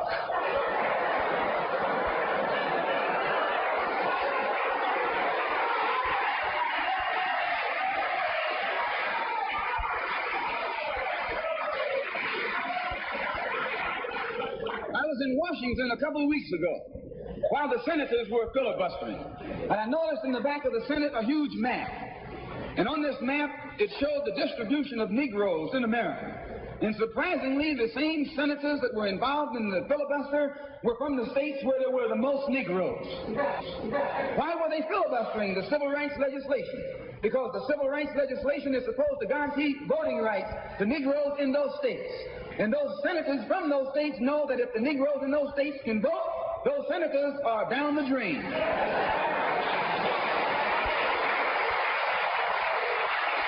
The representatives of those states go down the drain. And in the Constitution of this country, it has a stipulation wherein whenever the rights, the voting rights of people in a certain district are violated, then the representative who's from that particular district, according to the Constitution, is supposed to be expelled from the Congress. Now, if this particular aspect of the Constitution was enforced, why, you wouldn't have a cracker in Washington, D.C.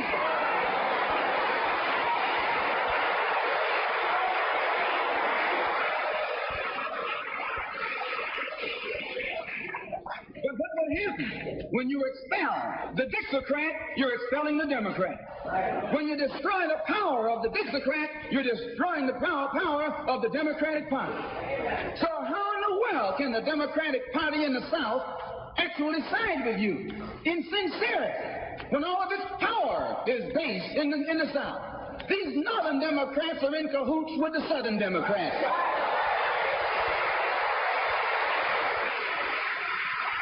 They're playing a giant con game, a political con game. You know how it goes. One of them comes to you and make believe he's for you. And he's in cahoots with the other one that's not for you. Why? Because neither one of them is for you. But they got to make you go with one of them or the other. So this is a con game. And this is what they've been doing with you and me all these years.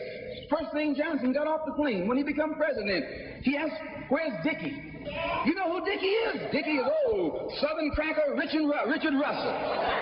Look here. Yes. Lyndon B. Johnson's best friend is the one who is ahead, who's heading the forces that are filibustering civil rights legislation. You tell me, how in the hell is he going to be Johnson's best friend?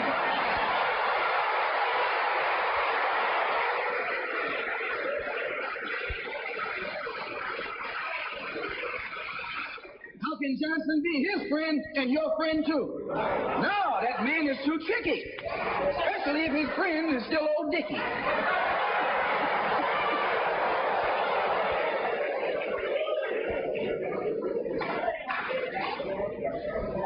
Whenever the Negroes keep the Democrats in power, they're keeping the Dixiecrats in power. This is true. A vote for a Democrat is nothing but a vote for a Dixiecrat. I know you don't like me saying that, but I'm not the kind of person who come here to say what you like. I'm going to tell you the truth whether you like it or not.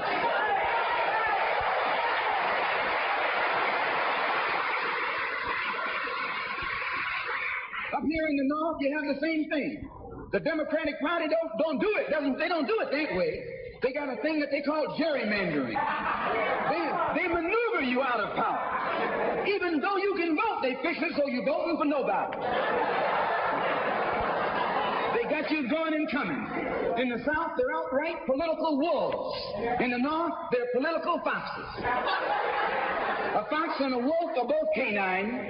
Both belong to the dog family.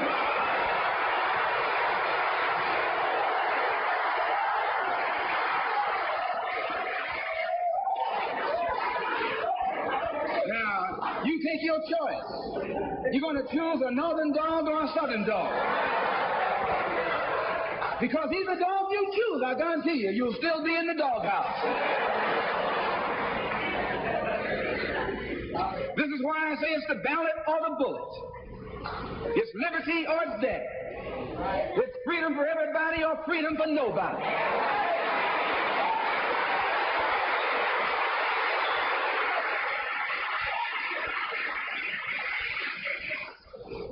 America today finds herself in a unique situation. Historically, revolutions are bloody. Oh, yes, they are. They have never had a bloodless revolution or a nonviolent revolution. That don't happen even in Hollywood.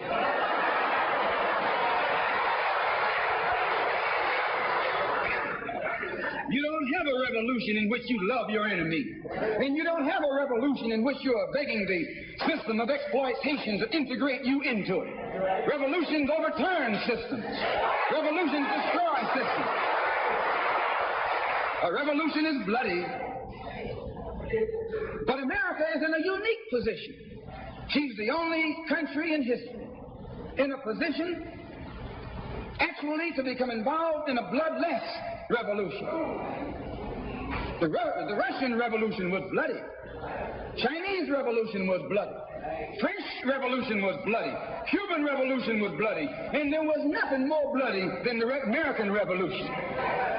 But today, this country can become involved in a revolution that won't take bloodshed. All she's got to do is give the black man in this country everything he's doing. Everything.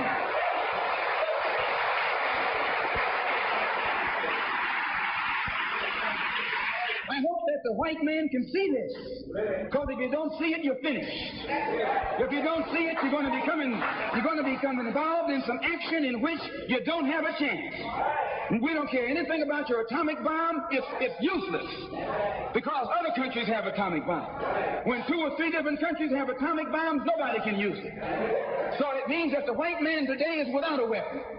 If you want some action, you got to come on down to earth. And there's more black people on earth than there are white people on earth.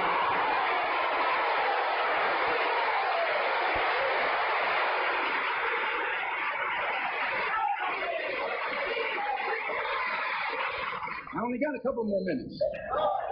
The white man can never win another war on the ground. His days of war victory, his days of ground victory are over. Can I prove it? Yes. Take all the action that's going on this earth right now that he's involved in. Tell me where he's winning. Nowhere. Why, some rice farmers, some rice eaters ran him out of Korea. Yes, they ran him out of Korea.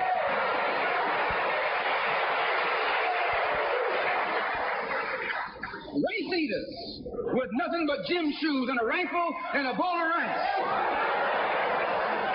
Took him and his tanks and his napalm and all that other action he's supposed to have and ran him across the Yalu. Why? Because the day that he can win on the ground is past. Up in French Indochina, those little peasants, rice growers, took on the might of the French army and ran all the Frenchmen. You remember Dien Bien Phu? No.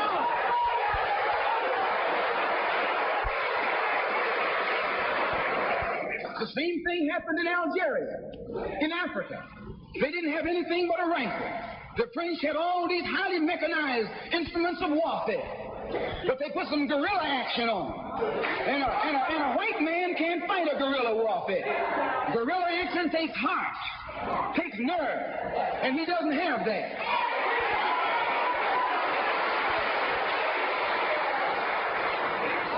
He's brave when he's got tanks. He's brave when he's got planes. He's brave when he's got bombs. He's brave when he got a whole lot of company along with him. But you take that little man from Africa and Asia, turn him loose in the woods with a blade.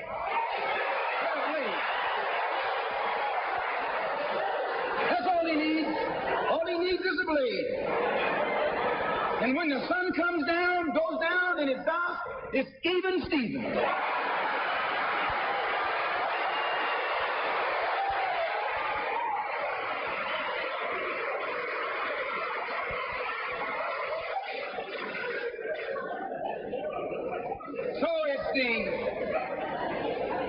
It's the ballot or the bullet. Today our people can see that we're faced with a government conspiracy. This government has failed us. The senators who are filibustering concerning your and my rights, that's the government. Don't say it's Southern senators. This is the government. This is a government filibuster. It's not a segregationist filibuster.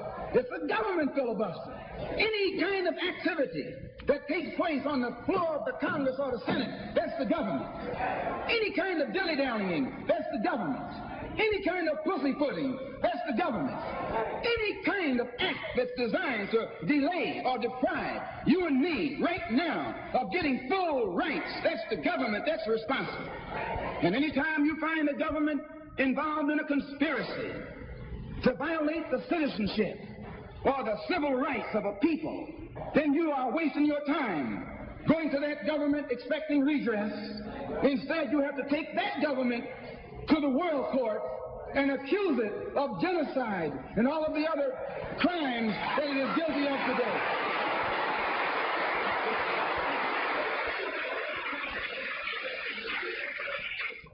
So those of us whose political and economic and social philosophy is black nationalism have become involved in the civil rights struggle. We have injected ourselves into the civil rights struggle, and we intend to expand it from the level of civil rights to the level of human rights. As long as you fight it on the level of civil rights, you're under Uncle Sam's jurisdiction. You're going to his court expecting him to correct the problem. He created the problem. He's the criminal. You don't take your case to the criminal, you take your criminal to court.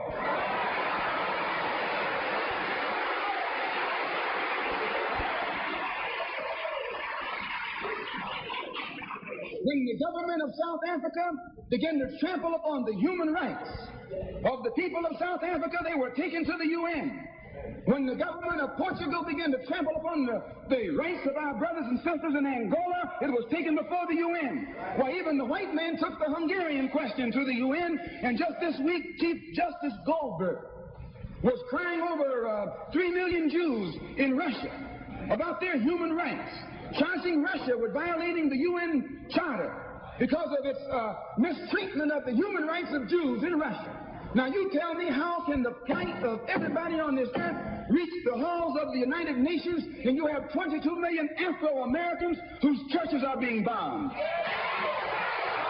whose little girls are being murdered, whose leaders are being shot down in broad daylight? Now you tell me why the leaders of this struggle have never taken it before the United Nations.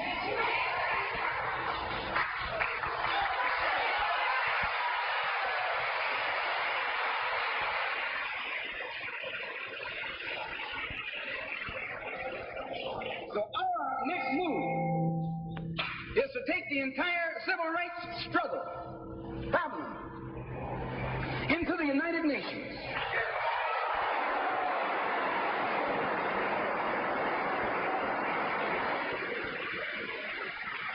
And let the world see that Uncle Sam is guilty of violating the human rights of 22 million Afro and still has the audacity or the nerve to stand up and represent himself as the leader of the free world.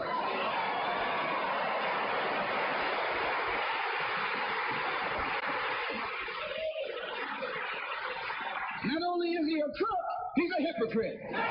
Here he is standing up in front of other people, Uncle Sam, with the blood of your and my mothers and fathers on his hands, with the blood dripping down his jaws like a bloody-jawed wolf,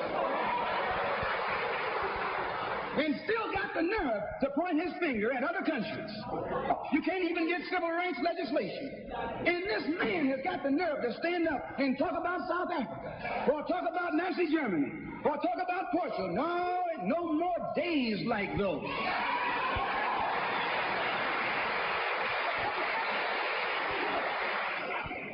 So I say in my conclusion, the only way we're going to solve it, we got to unite in unity and harmony.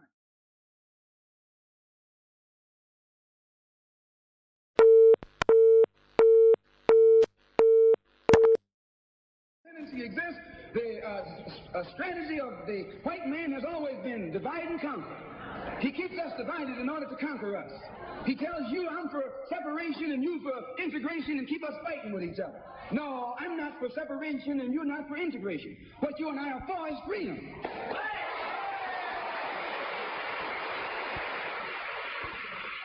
Only you think that integration will get you freedom. I think separation will get me freedom. We both got the same objective. We just got different ways of getting at it. So I studied this man, Billy Graham, who preaches white nationalism. That's what he preaches.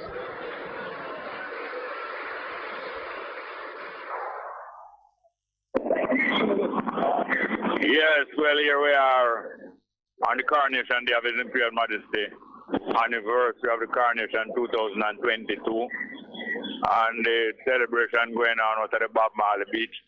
I hope you enjoy Malcolm X holding the corner for me there, holding the fort, and we'll have regular programming back tomorrow. So let us go to the music. Sata Masagana, they celebrate her music about the Coronation of Haile Selassie.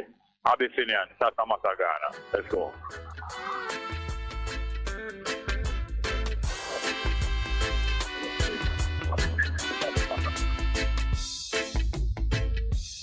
There is a light.